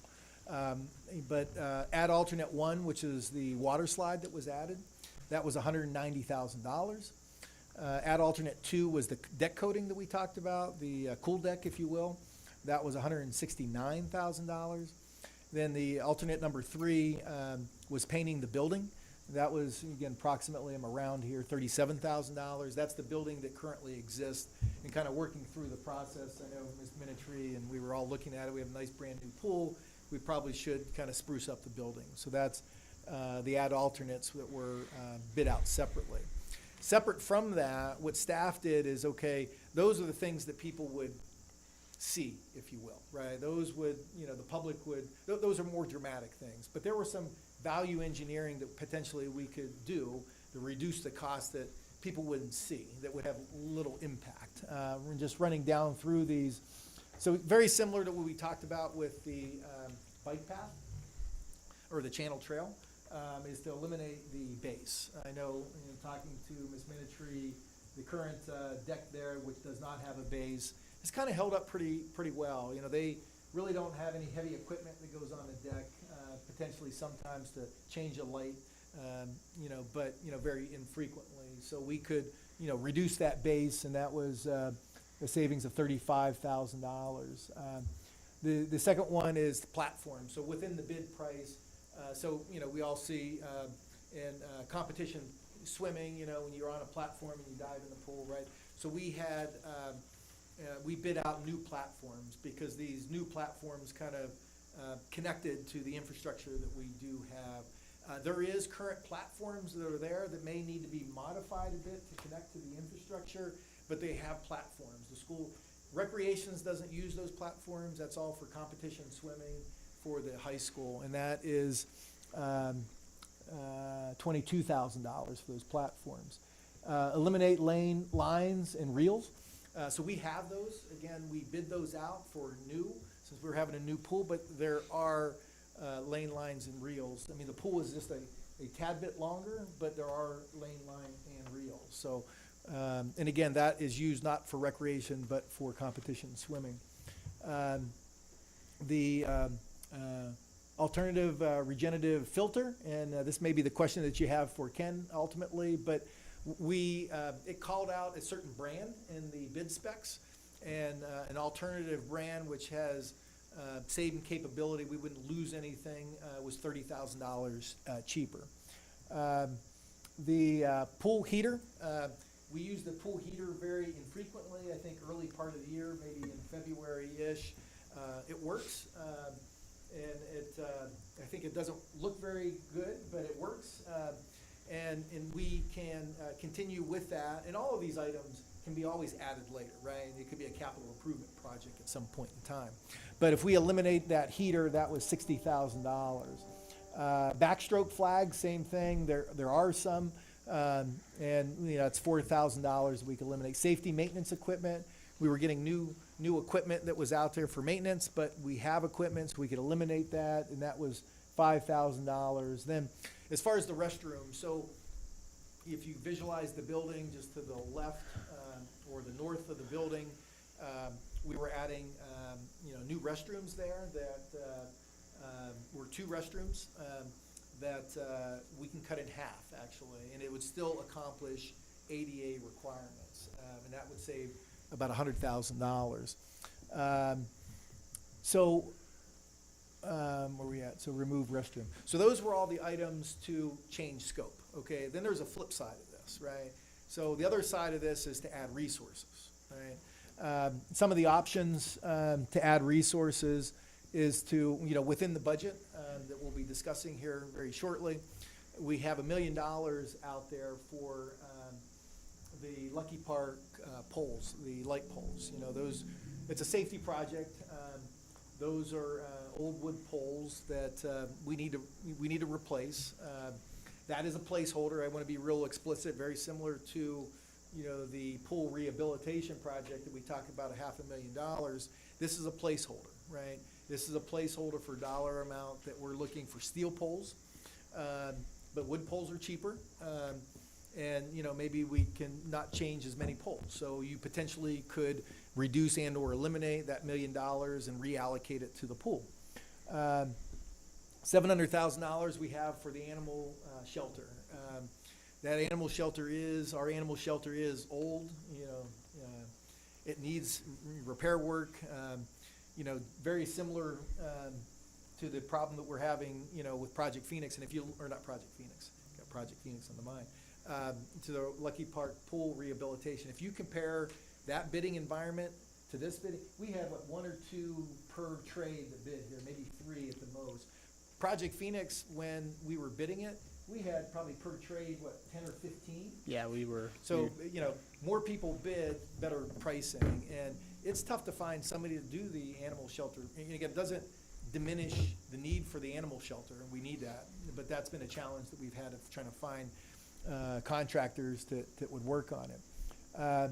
The housing assistance program that council talked about last meeting, which is in the budget, that $100,000 to put to the side of trying to help people that are looking for houses to get in that they can't afford or otherwise. So that program, again, the program's not developed yet, but we put $100,000 aside. All of these can be reduced, reallocated to the pool. 40 or 100. So each year we put $160,000 from our general fund to help self-fund capital projects. We need $60,000 of that for, I think, for various projects, I think the well and other things. But $100,000 of that 160 we could reallocate to the pool. City Hall entrance, we had that in front of the council several meetings ago. Although we need to deal with that front entrance, we got that cracked window and there's an ADA access related issue. You could defund that $45,000 and reallocate that to, or reduce the amount, to the pool. The Hatch Sullivan, we just talked about Hatch Sullivan. We have $250,000 out there for Hatch Sullivan. There's no guarantee that we get the ATP project, but in theory, you could reallocate that, $250 to the pool project in anticipation that we get that. Mr. Clark will probably give me some dirty looks on this next one. Community development, I've kind of taken some of you through the community development department. With the growth of the city that's going on right now and the amount of people that we have in that very tight area, we need to expand. And we were looking to expand over into where the finance and the dentist office used to be. And just looking at the rehabilitation cost there, that's $250,000. Again, although that is needed and all these items are needed, that could be reallocated. Then finally is our reserves. We have a savings account that is out there. It's $5.2 million, which is 52% of our expenses.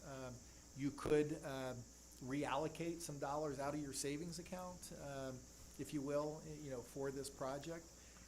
A couple additional things that I didn't have in the staff report, just so the council is aware. Again, there's no guarantee on the first one, but working with Assemblymember Mays, I went to Assemblymember Mays and looking at our wastewater project, and I told Chad that, we've got money from our congressman, Supervisor Rao got us money for our wastewater project. How about the state of California? And what he told me is the state is not funding engineering projects, but it'll fund capital projects. And so we talked about it, and we submitted, coincidentally, because this was before we bid, we asked for $1.2 million from the state budget for the pool. But the idea really was we get the money for the pool, then we, move some money that we currently have in the pool back to the wastewater project. But, and that won't come out until August, so there's a timing issue here, right? So August, that's when the member requests come out, and potentially we can get money for the pool that we just keep in the pool and not backfill it back over to the wastewater project. Then finally, again, not mentioning there is I didn't put it in here, is debt. You could take on, debt to pay, the delta in the pool. You could finance that mortgage payment, if you will, that debt service payment on your general fund to make up the difference if you choose not to, take on some of these other various areas. So that concludes, my presentation. And again, we have Ken on the phone, which is our pool consultant. Bryant is here to answer any questions, and staff. I have a question for the pool guy. So they're talking about the heater that we have now compared to the one that we'd buy. Tell me, the new one, I mean, everything now is way more efficient. So the new one, it would be way more efficient than the old one. Am I correct? Ken, did you hear that question? Yes, I did. The one that you have right now is about 85% efficient. The new one that's proposed is 97% efficient. So whoever asked that question is right on the money. That would represent some significant savings on a yearly basis. Yeah, because that's how this all started, was because of the filtering system, and then obviously this is all filtering down, no pun intended, to everything else. So Okay. Councilmember Mintz, was your question about the heater or about the filter? No, the question is about the heater. I already know what the filter is going to do. My other question was about because you're talking about alternative filtering system.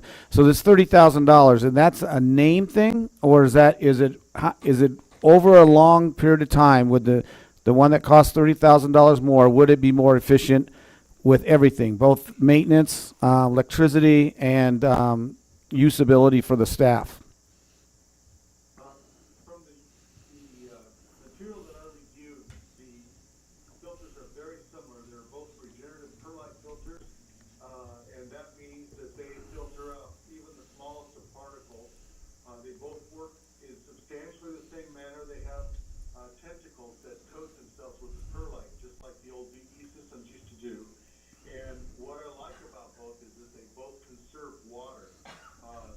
We want that for two reasons. Number one, conserving the natural resources, but number two is that our septic system probably won't take a large slug of backwash, bigger than the one we're putting in anyway. And so rather than backwash into our current system, the perlite filter only empties the volume of the tank that holds the perlite when it backwashes, and it does it far less often. So we'd be saving thousands of gallons in not backwashing. But the two filters that we've been comparing are very similar. And the new filter, in fact, that was just proposed is a perlite filter, but it's all stainless steel instead of being mild steel with a liner inside of it, like the one that was specified. And so I was quite impressed with it, but it is a new filter in the marketplace. And while I was aware of it, I hadn't actually seen the material. So I would hardly recommend that you consider taking that difference, that $30,000 difference, because I'm really liking the look of the alternate filter. Okay, well, thank you. So I guess this is a question for Tillman. So as we go down this, so the filter, like if you come in, if that's presented to you, this as our consultant expert tells you what they just told us. You in this process would go with the new filter and save the bid for $30,000, wouldn't you? Is that, even though we wouldn't tell you specifically right now, if that was presented to you 2 months from now, you would actually go with the less because it's the recommendation. If that filter was submitted to me as a substitution and said, we, the pool contractor, have reviewed this, we find it to be an equal, you consider it an equal, and my answer would be, oh, yeah. And by the way, we would like to have, the difference, back to us in cash so that we can use it, elsewhere on our project. But, yeah, I would have no qualms about accepting this as an equal to the one that was originally specified. Okay. Thank you. So I guess that was my question. You would, when this was presented to you as our developer, you would make sure that, oh, no, this is better. I'm going to save the city of 29 Palms $30,000. Yeah, so the way post bid, we hold everybody to the document. So it's per plans and specs. There are no substitutions is the way the documents are written. So through the submittal process, our engineers will review the any submittal that comes in, reviews it. If it's different than the spec, we'll check with the city, check with the consultant. Is this an equal, or if it is, they accept it. We'll look at a price difference. Typically, the only times we accept a substitution is if there's a cost savings or a material issue. Okay. Or if it's a better product. It turns out it's a better product than the one Agreed, in that's- this scenario, okay. yep. In this scenario. Sounds like it's both cheaper and a better product. Yep. Okay. Well, thank you for the work you did on Freedom Plaza. You guys came in under budget, by the way. That was great. Thank you. Appreciate it. Okay, that's all the questions I have for staff. Any other questions from the council? This one might be a dumb one because it's been a while since we talked about the depth of the pool. How deep is it going? It's 12 feet deep. 12 feet deep, all in the deep end? Yeah, so we have a 1 meter dive platform, and so I would say you have 12 feet, probably about 20 feet in, and then it slopes up to a depth of 4 feet, I believe, on the shallow end. So this is a low dive, it's not a high dive, right? Correct, yeah. So our low dive where we have now, I believe, is 10 feet and it's 12 feet underneath the high dive. Why do we have to have 12 feet? And if we went to 10 feet, would that cut a lot of? So I think it's a safety-related question. Ken, did you hear that question? Yes, I did. There's actually a pretty good reason for it, but the gentleman that asked the question is correct. The 1 meter board really, under the state code of California, only requires 9.5 feet. Where our bugaboo is with the fact that USA Diving has said that the safe distance is 12.5 feet for a 1 meter board. And so now we have two different codes that kind of apply, but you could say, well, one takes precedence over the other, but if somebody gets hurt, I always feel like they're gonna go and do some research and say, oh, well, this pool should have been deeper all along. And so, as a designer, we have a real hard time sitting here saying, okay, well, we can stop at 9.5, when USA Diving is sitting here saying, no, to be safe, you have to be 12.5. And so, we have a little conflict in the code there. So then we're looking at having a whole bunch of professional divers come up and dive into our pool on that little board and go down and hit their heads on the bottom at 10 feet when we should have had 12. I don't think we're going to have very many professional divers. Why do we need the extra 2 feet? I'm just not understanding that. It's been 10 feet for I don't know how long. I've been here for 61 years, and we've never had a problem with 10 feet. And if we can cut costs there, that would be the place to cut it. So it's not professional divers, right? I mean, it's Well, just it's the publication. I think it's just called a professional diving.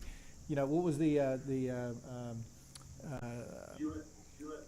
that's the ones that write the rule for the Olympic, U.S. swimming, U.S. diving, U.S. water polo. It's the national organizations over those people. So so it's I think we are being risk adverse to it. Well, we'd have to go out to redesign and rebid for this whole project, wouldn't we, if we did this? I mean, could that be a change order? I mean, would that be, take a redesign? I think, Ken, you probably can answer as far as how that affects your calcs on flow and, I don't, I think we can change it to 9.5 feet if that's what you guys decide to do. I'll do what you tell me. The thing is that I don't think there's any money there. We still have to have the diving apparatus. We're gonna have the equipment on the job to build it a little deeper. And I don't know that we're gonna save enough concrete to worry about doing the math. And so I'm questioning whether there's the kind of money there that you wanna have back, by trading in that, I don't know, I'll call it a second, insurance policy.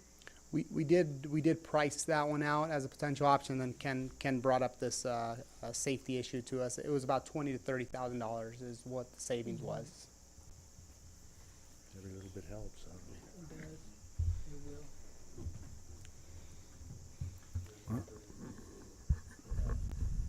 Wow. You have a question? No, no questions.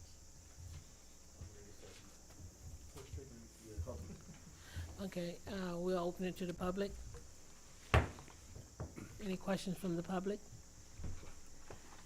Mayor Ogilvy, I have just a quick note from Miss Irene Beard, who is part of the swim team, and she mentioned that the lane lines or starting blocks are items that Park and Rec doesn't need, which was specified in the staff report, but they list the school district as the one that's needing them, and it's not the school district, it's actually the 29 Palms swim team that needs them. So if you let them for the high school to purchase, they wouldn't be purchasing them because it's the swim team that's actually needing those.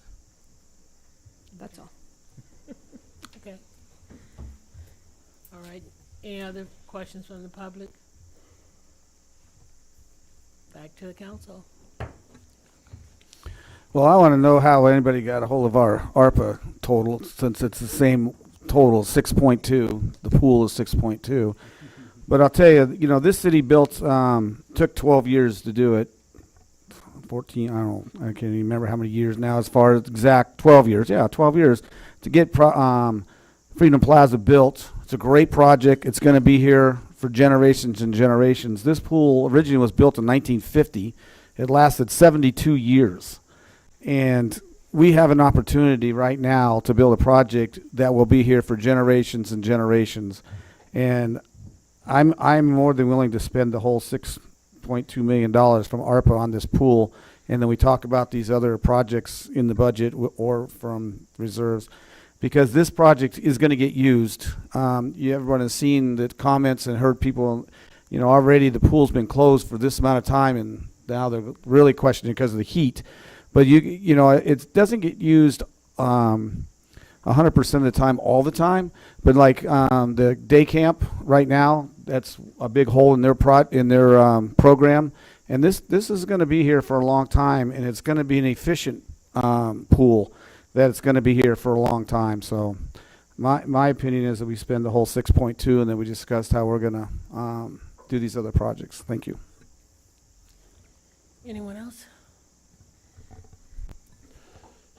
So my suggestion is don't even touch these alternates or whatever and eliminate this, eliminate that.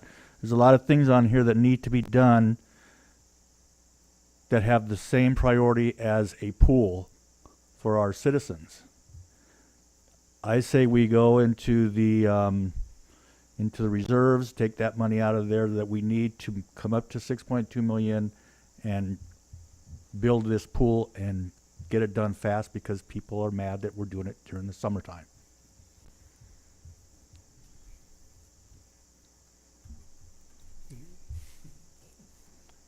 We have a reserve and savings for a reason.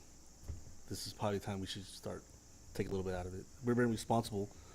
We've been responsible.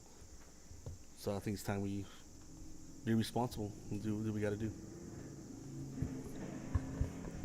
Yeah, so I do think that we need to eliminate the water slide, but I do also believe that we should go to the reserves. Not the water slide? We keep the slide. Well, I do think we need to go to the reserves anyway, to make up the difference. Because I agree, we don't need to move none of the reallocated funds because they are for a reason, especially, when you start thinking about safety and stuff like that. We have to provide that for the community as well, so. Then keep everything and go to the reserves, so. Well, I did the math. We are looking at a $1.4 million shortage in building the pool. And so then I got out my trusty calculator and I started trying to find $1.4 million, and pretty much I would have to eliminate almost everything in order to find it. And everything is needed, although I do, and sorry, Carrie, I do think that water slide needs to go. I think it's a liability. That's the reason why I don't think it should be there. I want the pool, I think the water slide, being a nurse, I just see, Then get rid of the diving board. That's worse. Get rid of the deck, 'cause it'll be wet, people slip and walk. I mean, well, that's my opinion. that's a very good opinion, I love it. Thank you. But anyway, so, no, I don't think that we need to take away from, the deck coating. It would be like fire walking with your bare feet. So as not to look like the Grinch who stole the slide. We can't take the slide away because that would be the only thing I could look to see what could possibly go away. I guess it would be, I guess we would have to go into the reserves. And that's really difficult for me because I come from a generation that savings is savings, and unless it's an absolute emergency. And I know we want this, I know our citizens want it, but I also want to be good stewards of our city's finances as well. But considering how long the pool has lasted and the 1.4, and it's not going to get any cheaper, so I agree with the rest. Well, I'd like to make a motion. So, if I may, please, so the prior item that we had, we kind of deferred it over here, talking about that $25,000 shortage. So if you make the motion, if you could just add, if that's okay. Wouldn't we do that when we allocate? We're gonna go over the budget here in a few minutes. Can't we just add that as a line item in the budget? Oh, we can, yeah, we could do that. That would be easier and it didn't muddy it with this, wouldn't it? Yeah, because if you're taking from reserves, it can go from either one, the budget or here, so. Okay.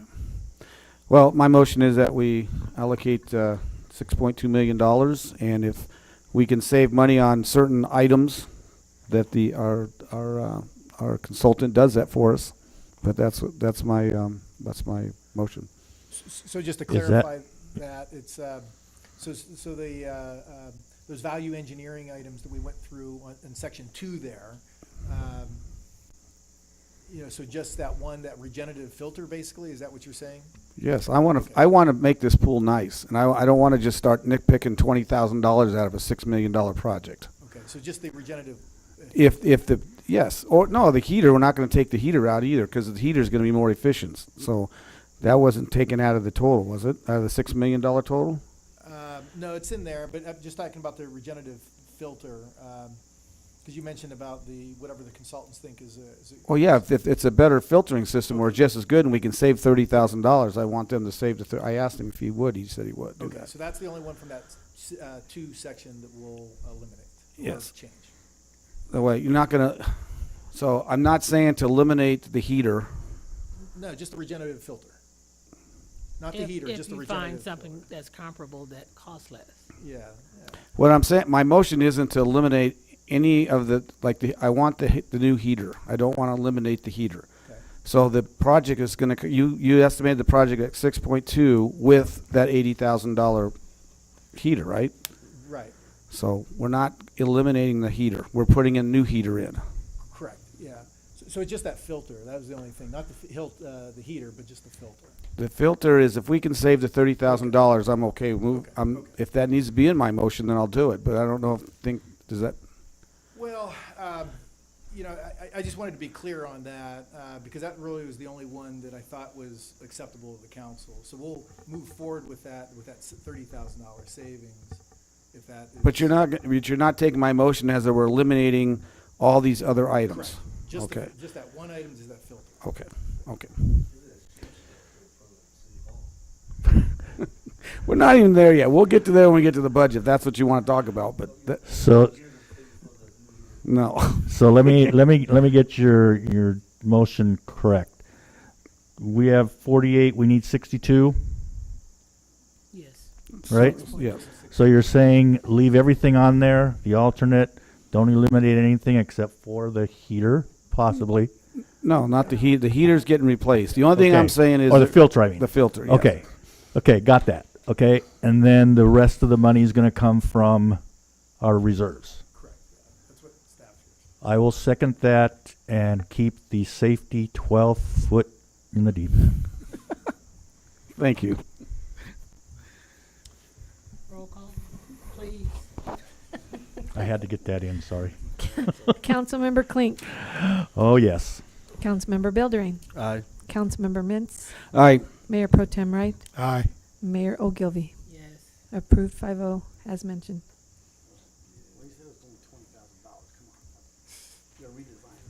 So what?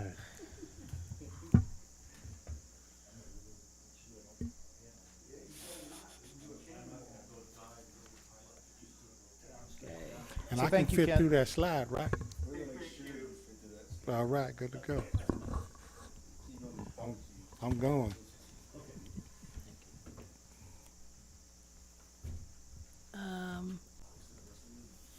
Anything else? Okay, next is our, oh my gosh, budget? LAFCO, I'm sorry. Well, thank you, Madam Mayor, members of the council. Just by way of background, and actually start off with the recommendation. The city council approved the resolution that requests the completion of the special service review of the 29 Palms community.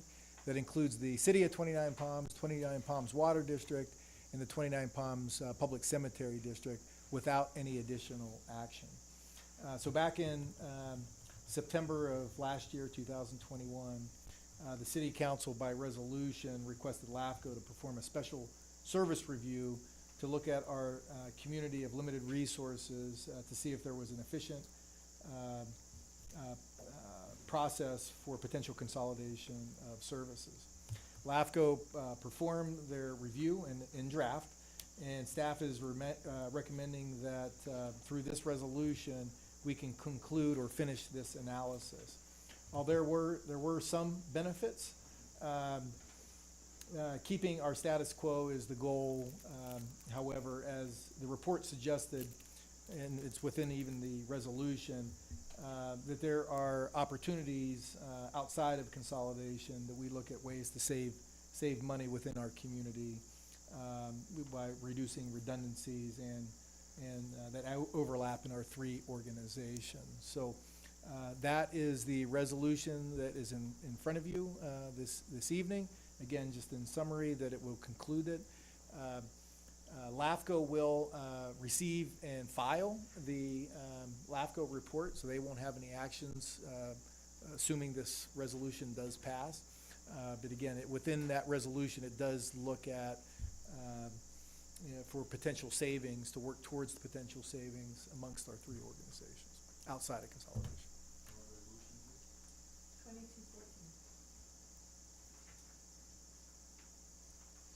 Any questions?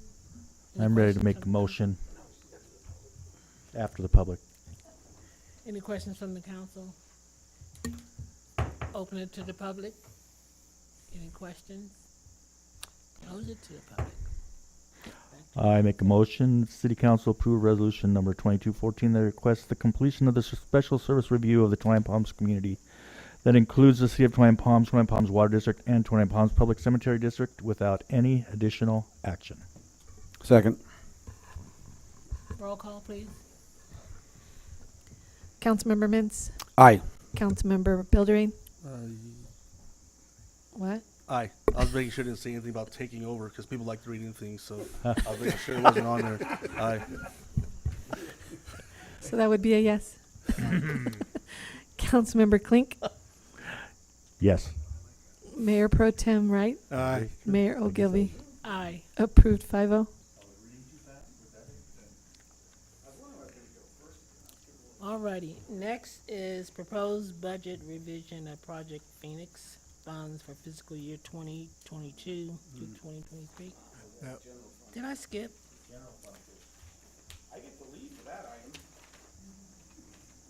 Okay, general fund. So before we get started, though, on the number 2, you had a thing on here for 21-22, 20,000 general fund in the capital projects fund for construction and management of Split Rock Bridge design. Now that was just for the design. That wasn't for. That's not Channel Trail. That's just the okay. bridge. Yeah, but that was just for the. That's just for the design, right? Yeah. Okay. So Sorry, I got a little. I just wanted to clarify that before we started going on through this. Yeah, so not design, construction management for the Split Rock Bridge. Okay. Sorry, I got a little carried away. Hello again, Madam Mayor, members of the council. Tonight in front of you are the proposed budget revisions for the general fund for fiscal year 22-23. And we have a couple of recommendations. The first one is that the city council approve the resolution approving the general fund budget revisions for fiscal year 22-23. Including the following: the annual spending plan, the employee cost of living adjustment of 6.9%, and the wage scales that are included as attachments in the staff report. And the other recommendation is to approve the interfund transfers for fiscal. We have a couple of them. One for fiscal year 21-22, and as Frank clarified, is for the project management. It's not the actual design. So just an additional $20,000.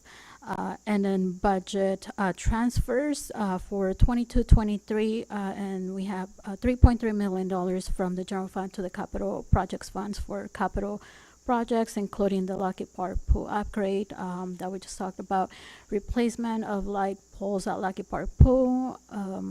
That's $1 million, $700,000 for the animal control building improvements, $250 for the community development office remodel, 106 actually that's yeah 160 for self-funding, and $45,000 for the city hall shade structures, re-roofing. We need an additional $33,000. Street sweeper, $20,000, and we're also requesting $566,000 from the general fund to the sewer fund for the city's wastewater treatment and sewer plant, as well as Project Phoenix sewer maintenance costs. And you don't have to recuse. Councilmember Mens, you don't have to recuse yourself from that last one because it's maintenance, so you can't. And then $30,000 from the general fund to the traffic safety fund for self-funding. So those. Is this where you want to add the 25,000 so it can be done on the same motion? Yeah, well, it depends. So this is the operating budget.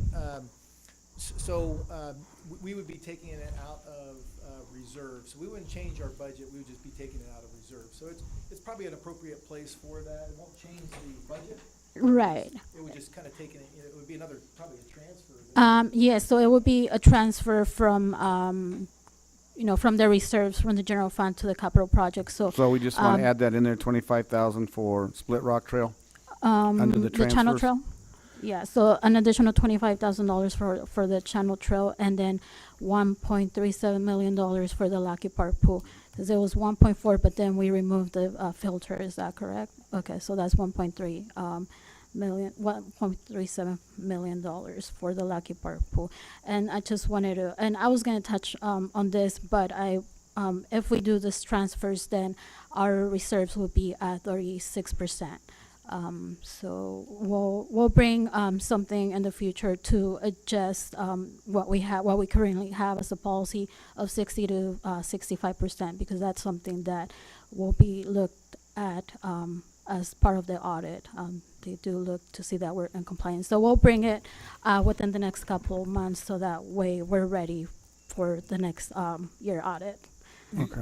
Did you just say we'll be at what percent? 36. 36? Mhm. Okay. Yeah.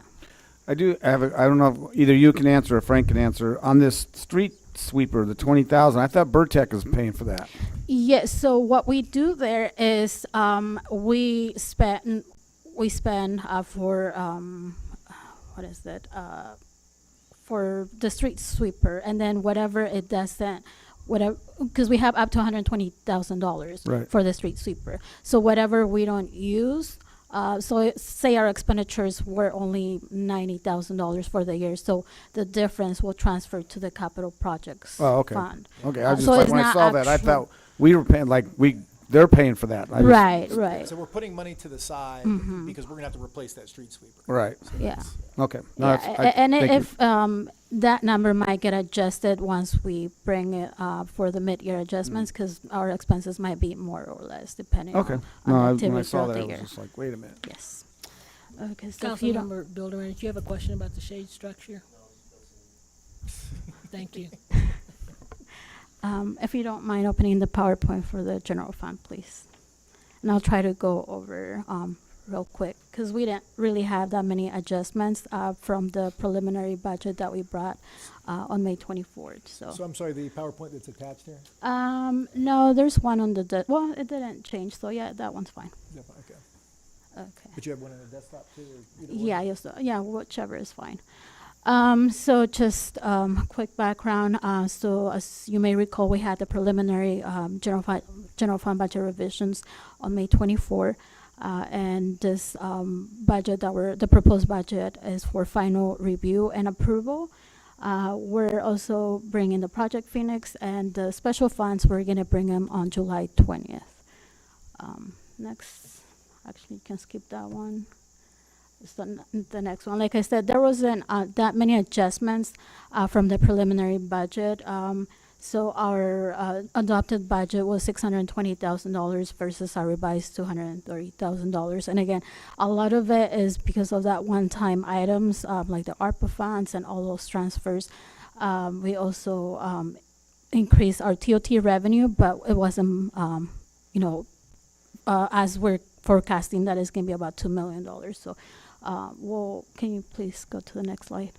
And so here are top 6 revenues. Again, nothing changed from last presentation. Our TOT are still, we're still expecting that it's going to be about $2 million. Just through the third quarter, we're already about almost $1.6 million. So definitely we'll hit that 2 million target. And just to underscore that, right? This is our budget, so we're being very conservative because we're going to hit $2 million. We're going to hit $2 million this year, and we're only budgeting 1.6. So we're being conservative, anticipating some downfall. I'm sorry. Oh, yeah, we'll get there. Again, the next one is just our revenues. Our city revenues, that doesn't include reserves or transfers, and about 89% of our revenues come from property taxes, sales tax, franchise fees, TOT, so it's a pretty good percentage. Next one. ARPA expenditures, as Frank had mentioned, we received $6.2 million from ARPA funds, and this is how we're planning to allocate it. So $3.1 million in fiscal year 21-22, and then we're going to receive the second allocation. Actually, we just received a notification that we were going to receive it within the next couple of weeks. So we're expecting an additional $3.1 million. And if I could interject, because I know Councilmember Mintz asked this question, and in our agenda review. Indirectly, ARPA was used for the pool, but as you could see, we used it, because the rules evolved. I wish they would have came with Yes. the rules right from the beginning, but they evolved. So we used some of the ARPA money to go against our sheriff's contract, which meant it went straight to our bottom line, meaning into our reserves. Then we pulled out of our reserves to do the pool. So indirectly, directly, but yeah, so that's kind of how that Yes. kind of came. Okay, next slide, please. And then we have for 22-23, we're using in addition to the reserves that we talked about, the $1.3 million for the Lucky Park pool and the $25,000 for the Channel Trail.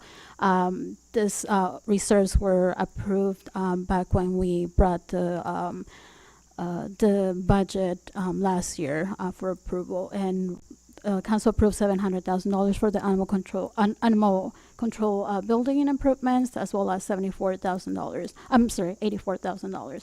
At that point, when we were looking at the $84,000, it was only budgeted like, the project was expected to be like $2.8 million. So that's probably why we only said $84,000 at, back We were then. cobbling together money as we were Yeah. kind of going along. Next slide. And this are the this is a summary of the expenditures by department. I just want to touch on the on the largest adjustments, which are in the non-departmental, and that's where we allocate the one-time transfers, like the Lucky Park pool, the animal shelter, the remodel for the finance and community development office. So that's why you see that change of 161%. And then for the economic development, that's where we have the $100,000 for the housing assistance program that council approved. Next one. These are our expenditures by category, meaning salaries, benefits, contract consulting. The salaries and benefits, those are we added a 6.9% COLA per council's direction in the last meeting. And for contract and consulting, I have the breakdown of why the change in the next slide, so I'll talk about it then. Transfers out, again, just that one-time transfers that also go in detail on the next slide. Marketing and economic development, again, that $100,000 for the housing assistance program. Next. So like I said, the largest expenditures adjustments, not including the salaries and benefits and interfund transfers. We have contract and consulting. We added $66,000 for community outreach, outsourced labor, $50,000. And then we added that $35,000 for Southwest, for the contract with Southwest Security for BHR enforcement. And then the building and safety contract also increased by 83%, and that's because as building permits go up, so do these expenses, because they're charged. We are charged 66.7% of the building permits, and if our building permits, our projections also increase. The building permit fees increased by 35%. Again, that $100,000 is for the economic development. I'm sorry, for the housing assistance program. Next one, law enforcement contract. I just wanted to show you what the trend has been for contracted services for law enforcement. This year, I believe this is the first time that the expenditures actually went down. I mean, it's only a small percentage, 3%, but it's $157,000 that we can allocate somewhere else. Yeah, they'll get used to that, unfortunately. Yes, I was actually surprised about that, but happy to see that. Again, council approved a 6.9% COLA in our last meeting, so that's what we adjusted our budget for 6.9. Next one.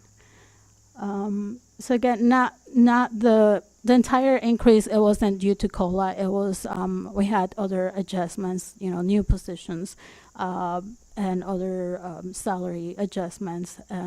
Only about $90,000 was attributed to the 6.9% COLA, and then the rest was due to new positions and other adjustments, which I'll talk about in the next slide.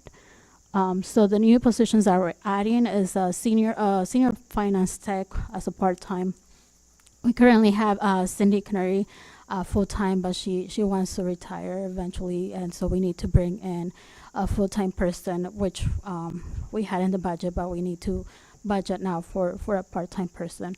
And then we brought in a new office assistant, and we added a recreation coordinator position, and then we also added, the assistant planner and the workers and the maintenance worker, we had them in the budget, in the adopted budget, but only on a part-time basis.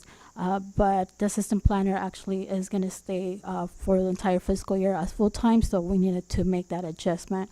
And then parks, based on the city's needs, we had to add an additional part-time, well, not an additional part-time person, but it's just changing it from part-time to full-time. And so here are the different categories, or the breakdown of the salary, actually just the salary adjustment. So $73,000 was due to COLA, and then $212,000 for the new positions. And then we had other adjustments for like deductive adjustments, and $29,000 for step increases and reclassifications. If you go to the next slide, the other adjustments are, so we have the part-time recreations coordinator. She's going to retire in August.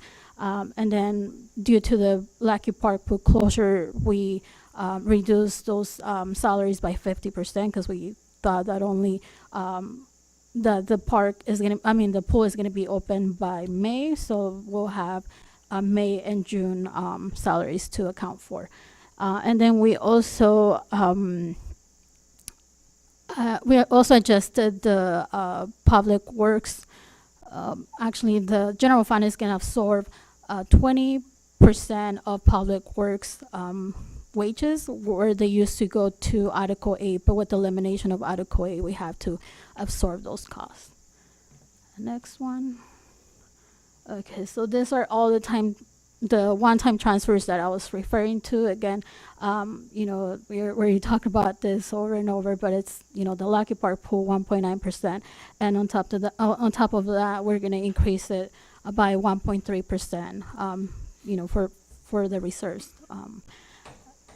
And that's the $355 we're going to talk about in the Project Phoenix presentation, so you can move forward. And just a couple of highlights. We increased our city fee schedule by 6.9%, which I talked about that earlier. And that's it. So thank you. So that's the general fund budget as presented, and we'd be happy to answer any questions. Any questions from the council? Get them 84 slide flashbacks. What's that? Them 84 slides flashbacks. Okay, does the public have any questions? All right, then back to the council. Looking for a motion. Which one is I just want to reemphasize, it's a balanced budget with a slight surplus and accomplishing all the goals of the council. Cindy, what's the resolution? 15? Okay. Well, I'll make a motion for resolution number 2215, approving the general fund budget revisions for FY 2022-23. Second. Roll call. Councilmember Klink, Aye. Councilmember Bilderrain, Aye. Councilmember Mintz, Aye. Mayor Pro Tem Wright, Aye. Mayor Ogilvy. Aye. Approved 5-0. And I'm sorry, I didn't hear, but you're also approving the transfers, right? The auditors like Yes, to hear that we're yes, approving the I'm transfers. sorry. Including the transfers. Thank you. Thank you. And then next, proposed budget revisions for Project Phoenix. Yes, for that one, Fiscal year, yes. Well, wait, I have to accuse myself. I'll be back. 2022, 2023. Yes, sir.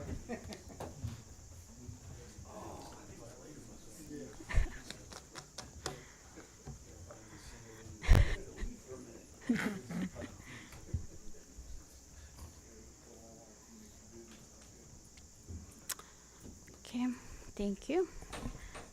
And I'm back again.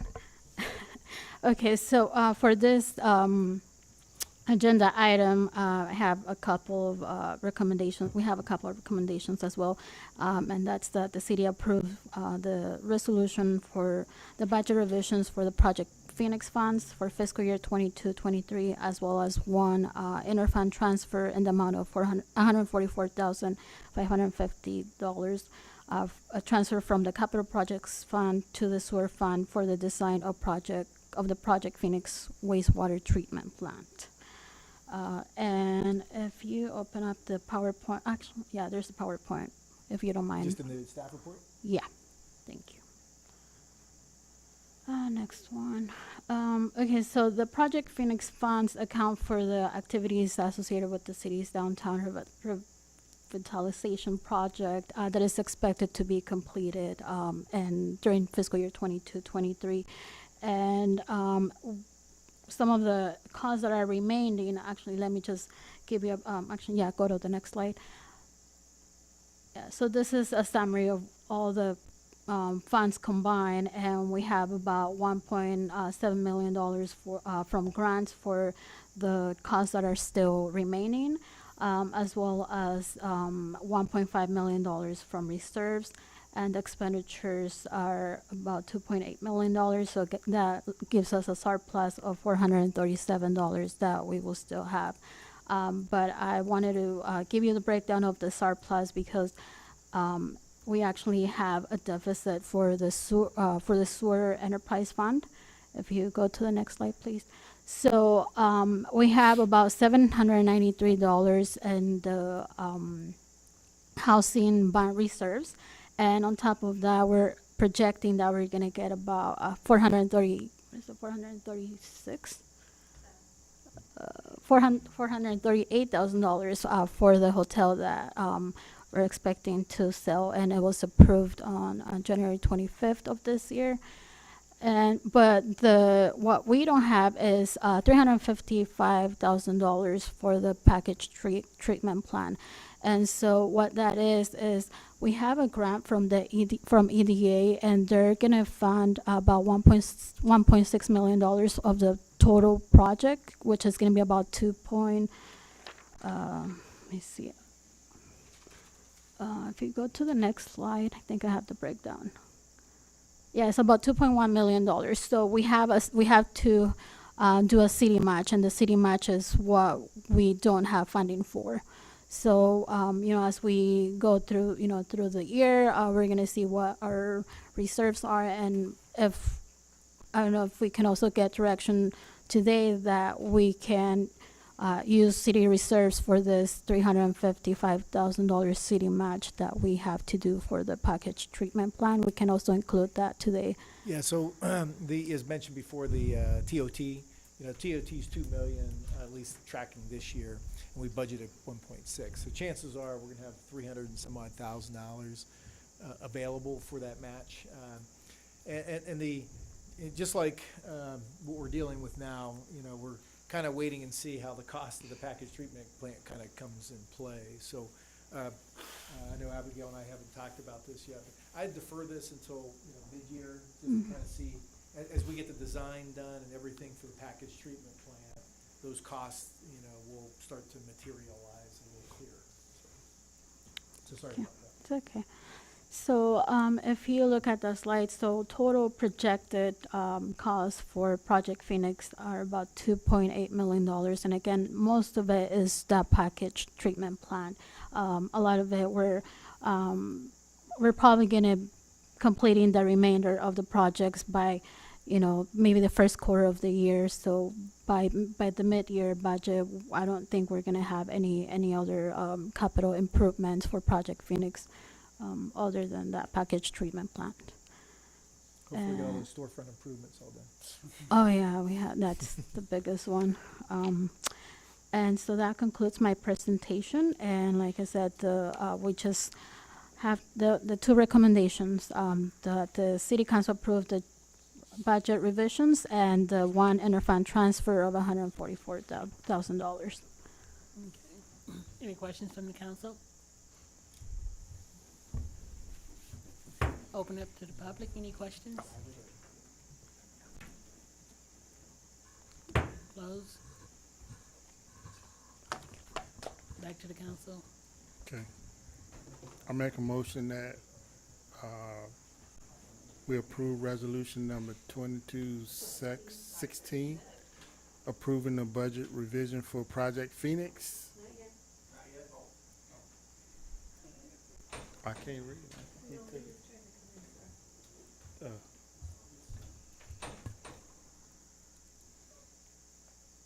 Oh, yeah. Funds for 2022-23, and also the fund transfer, 144,550. Second. Roll call, please. Councilmember Klink, Aye. Councilmember Bilderay, Aye. Mayor Pro Tem Wright, Aye. Mayor Ogilvy, Aye. Councilmember Mitz abstains. Okay, and then, yes. Okay, now, but you guys quit talking, so I thought you were done. Next is abandoned shopping carts. Thank you, Madam Mayor.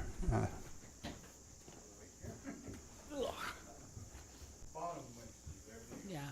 So this was a future agenda item that was requested for staff to do a little bit more research on. And so we're here to present kind of a quick summary for you and get your direction on next steps. As we all know, abandoned shopping carts have become a nuisance. They are unsightly, cause blight in the community, and can be a hazard depending on where they're left. That can be on the sidewalk, that can be on handicap ramps, Mm-hmm. all kinds of different places. And you know, I would also probably add they can be costly, especially for the store owner, to, have to replace them. I'm hearing everything that a shopping cart costs from $200 to $400, depending on, quality. The city does have, authority under the State Business and Professional Code, 22435, to regulate, shopping carts and adopt, regulations governing them, including shopping cart, retrieval, ordinances, fines, and other mechanisms, enforcement. So I've kind of present a range of options, for different, levels of, I guess, intensity, depending on how punitive, we want to get. So obviously you could start with, just, warning signs, you see some of these, other, shopping, grocery stores, in other areas. Warning signs aren't really much of a deterrent, obviously, but at the same time, they provide, people notice that, what you're doing is against the law and it can be prosecuted. So these are, effective placement, if you're gonna, move towards, prosecution. The second, of course, is citations and fines. We all like to try to work with the businesses here to solve problems before jumping into citations and fines, but sometimes, they become necessary. Sort of two, tracks there. Store owner can be fined when the, carts are found abandoned. It can be determined that the cart came from the store owner. And of course, the shopping cart thief when caught in the act. Other, potential solutions really get sort of more mechanical type of things. One is a coin deposit system. Okay, sorry, the mic wasn't on. One is a coin deposit system. You see this used probably more back east, especially in Europe. You'll see this used a lot. Basically, you put a coin or token into a slot to unlock the cart. You get it back when it's returned. Obviously, problem is you have to have the coin or the token, and right now 25 cents doesn't buy you much these days, but it is one potential solution. The others are locking devices on carts. You're starting to see this more and more. They can be electronic or magnetic. Most of them are magnetic, and used in two instances. One at the store entrance to prevent theft of merchandise, usually some sort of magnetron embedded into a product has to be scanned. If not, then locks the carts. but also at the store perimeter, and that's what's used to prevent them from leaving the site. You'll often see these yellow painted lines. There's actually, magnetic strip under that, which will also lock the cart. Other devices too I've seen, beyond these are some of the carts have a really long, tall pole on them to prevent you from going outside the door. That's great, but if you have a cart full, then you can't get to your car to unload them. So this type of solution allows you to move throughout the parking lot, but not take them off the parking lot. Right now, we have not been including these types of solutions in our conditions of approval for entitlements for new stores. This is something that could be added if council so directs. And then kind of finally is cart retrieval system. So some store owners are proactive and they will hire a truck service to go and collect them because they realize the amount of money that's in the carts. Other times you have some that are not as diligent, I guess, and so the city will bring in a cart retrieval service. That can be done two ways, where the cost is passed directly to the store owner, or the city can have a contract with this service and then gets reimbursed as the store owner reimburses for the carts that are returned. So another potential solution. So kind of a wide range of things that we can look at. We did look at what other cities of our similar size are doing. Here's just some things. Apple Valley, it is administered by code enforcement. They have a contract with a company called RMS for retrieval. Cathedral City, similar, have a contract with California Shopping Cart Retrieval Service Corporation for retrieval. I did a little bit of research on them. Turns out they're actually were formed by grocery stores. So they helped form this corporation to help them get their carts back. And they, usually are pretty good with working with major retailers because they, in essence, the company was set up by them. Desert Hot Springs, again, is administered by code enforcement. Fines are issued to the owner of the carts with escalating amounts, depending on a number of instances, and then retailers are required to retrieve their own carts. They don't have a surface. Palm Springs, again, administered by code enforcement. You can see kind of a trend here. They have a service as well, and the city reserves the right to impound the abandoned carts, and then to get the carts back, you have to pay an impound fee for the cart. Yucca Valley, something similar, again, but they require the retailers to retrieve their own carts, and they will fine owners for the carts. And then add it to their annual business license renewal. So kind of a broad range of options there, just again, depending on how punitive you want to be. A lot of times what cities will start with is have the retailer or the store owner provide a plan up front as a place to start on how they will control the shopping carts. And it may include any of those items that are listed or some others. For example, hiring a security guard is yet another example of way to prevent theft. And then the city will review that plan and then go from there on what type of actions. So those are what we've come up with, and happy to take your feedback on that. Yeah, and if I could just add, so Christina Benton just sent me a text that she was actually at Stater Brothers today, and she knows the truck in there returning shopping carts, and she introduced herself to the driver. Anyway, he works for CarTrack, and the company's out of Burbank, and she has the number there and everything, so we can call them. But I guess he explained he collects for throughout the Coachella Valley, and contacts in 29 Palms with Dollar Tree and Stater Brothers. He explained the process. Anyone that locates a cart can go to the website, input the cart location and photo if possible, and he will pick it up within 72 hours. So anyway, there's a private solution out there too, outside of the legislative solution, it sounds like. Okay, I have a couple of questions on the signage.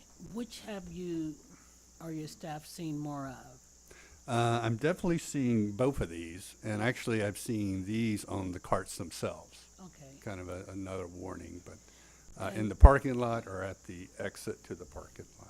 And then with this whole problem, it's not just the store owners, it's the, you know, the people who actually take the carts themselves as well, Right. because it almost looks as if we're punishing the store owners Right. and not those who take the carts off. Right. And, you know, I've heard a lot of comments about, you know, well, a lot of people who remove the carts are people who do not have cars Exactly. that can haul all this. So in essence, you're sort of punishing, you know, the lower income folks by fining them. Some stores have tried to offer solutions like selling these sort of fold-out carts. Exactly, yes. At a much cheaper price, so you can, you know, basically, you know, use this cart to take your groceries home or whatever merchandise home. But obviously not everybody uses those. Exactly. You know, though, when you say low income and everything, a big one is down here at Edge of Town Trailer Park. They're right across the street, kitty corner. They walk the carts over there. They probably take them up to the trailer, empty them, and they bring them all the way down to the bottom, and they park them right there. Those same people can take that shopping cart back to Stater Brothers when they go shopping again, Yep. but they don't do it. Right. So I don't think we can punish the grocery stores and all that for them sitting there. They probably saw them over there too, but if it could work both ways. You know, you want to take it to your house and you bring it back the next day when you go shopping again. Yeah. You know, but they don't do it. So we have to do something, whether it's punish the grocery stores or, well, it would be punishing the grocery stores. But that last one that you said in Yucca Valley, the city will find owners of carts. They're told that they have to retrieve their own carts, but if they don't, do the cities go Yeah. out and retrieve it, and then they bring it back to City Hall, and then And they'll find it, yeah.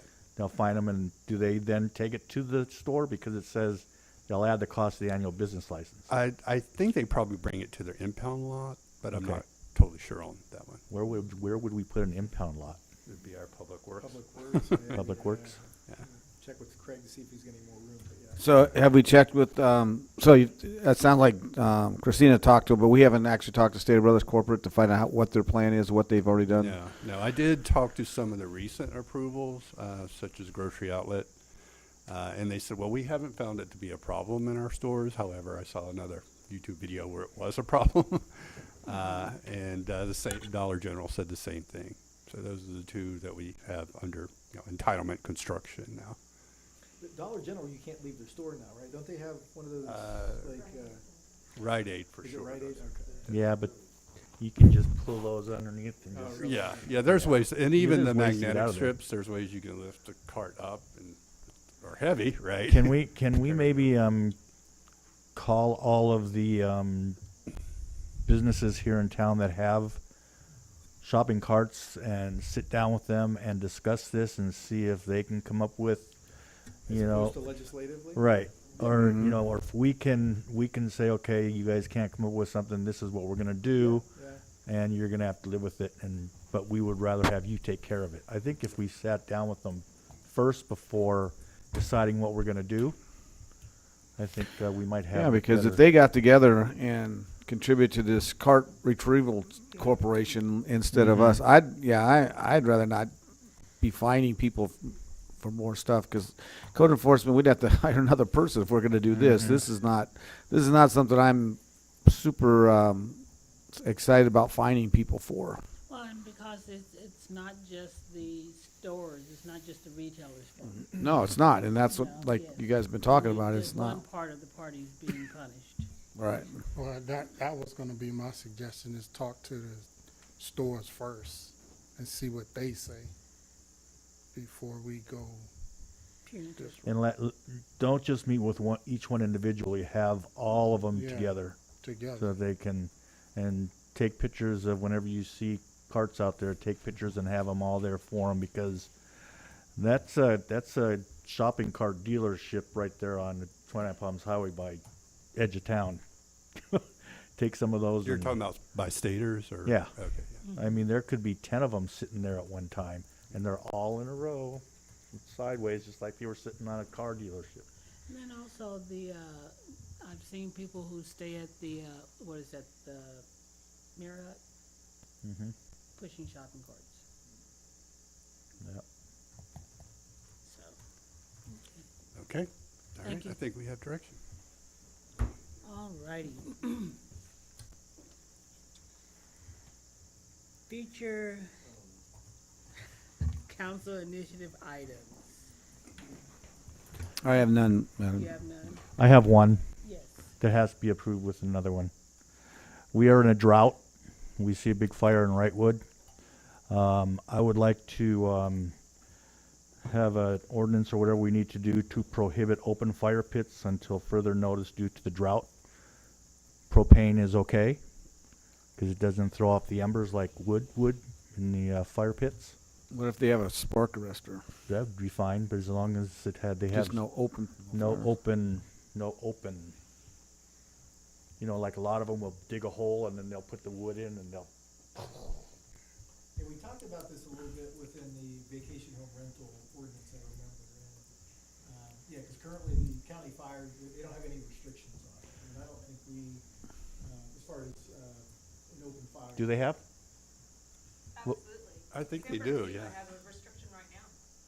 For fire pits? Open fire? Open fire? Well, maybe we should get in contact with them and find out. Yeah, Chief Tuttle, he's on the Wrightwood fires, that's why he's not here this evening. Well, I'll second that. If there's, needs to be a motion in there, I mean, for yeah. But if it accounts for us, then we don't have to do it. Yeah, so I'll report back to the council once we find out the, go ahead and tell the county. It's prohibit open fire pits until further notice due to drought, and using propane is okay. Okay.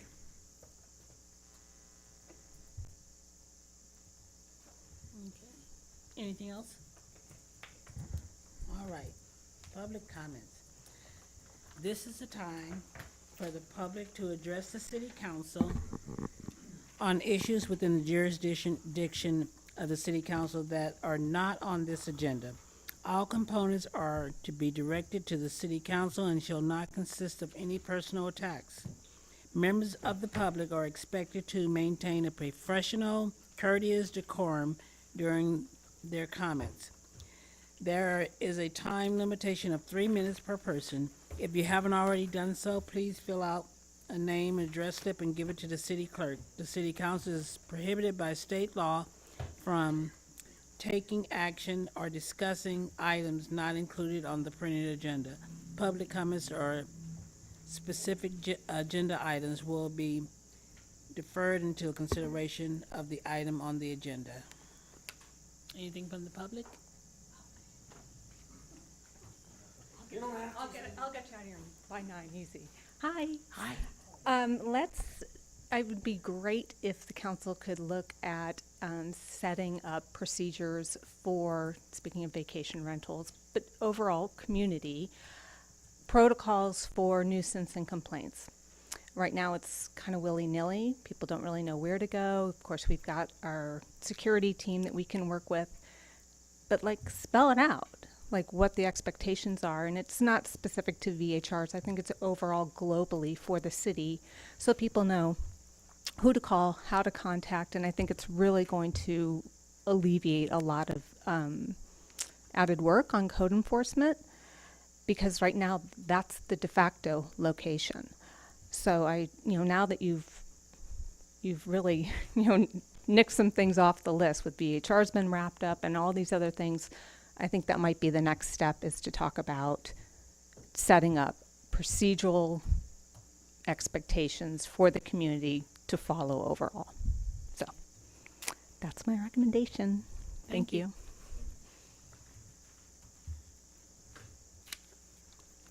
All right, city manager update. I'm in the little boy seat right now. I'll be super fast, I'll talk fast. So just so the council's aware, so we're down approximately, it's very fluid because it happens every day, but I think 43 remaining permits left of VHRs before we hit the 500. Now, that includes pending, granted, but right now, if you take the active pending, there's about 43 remaining that is out there.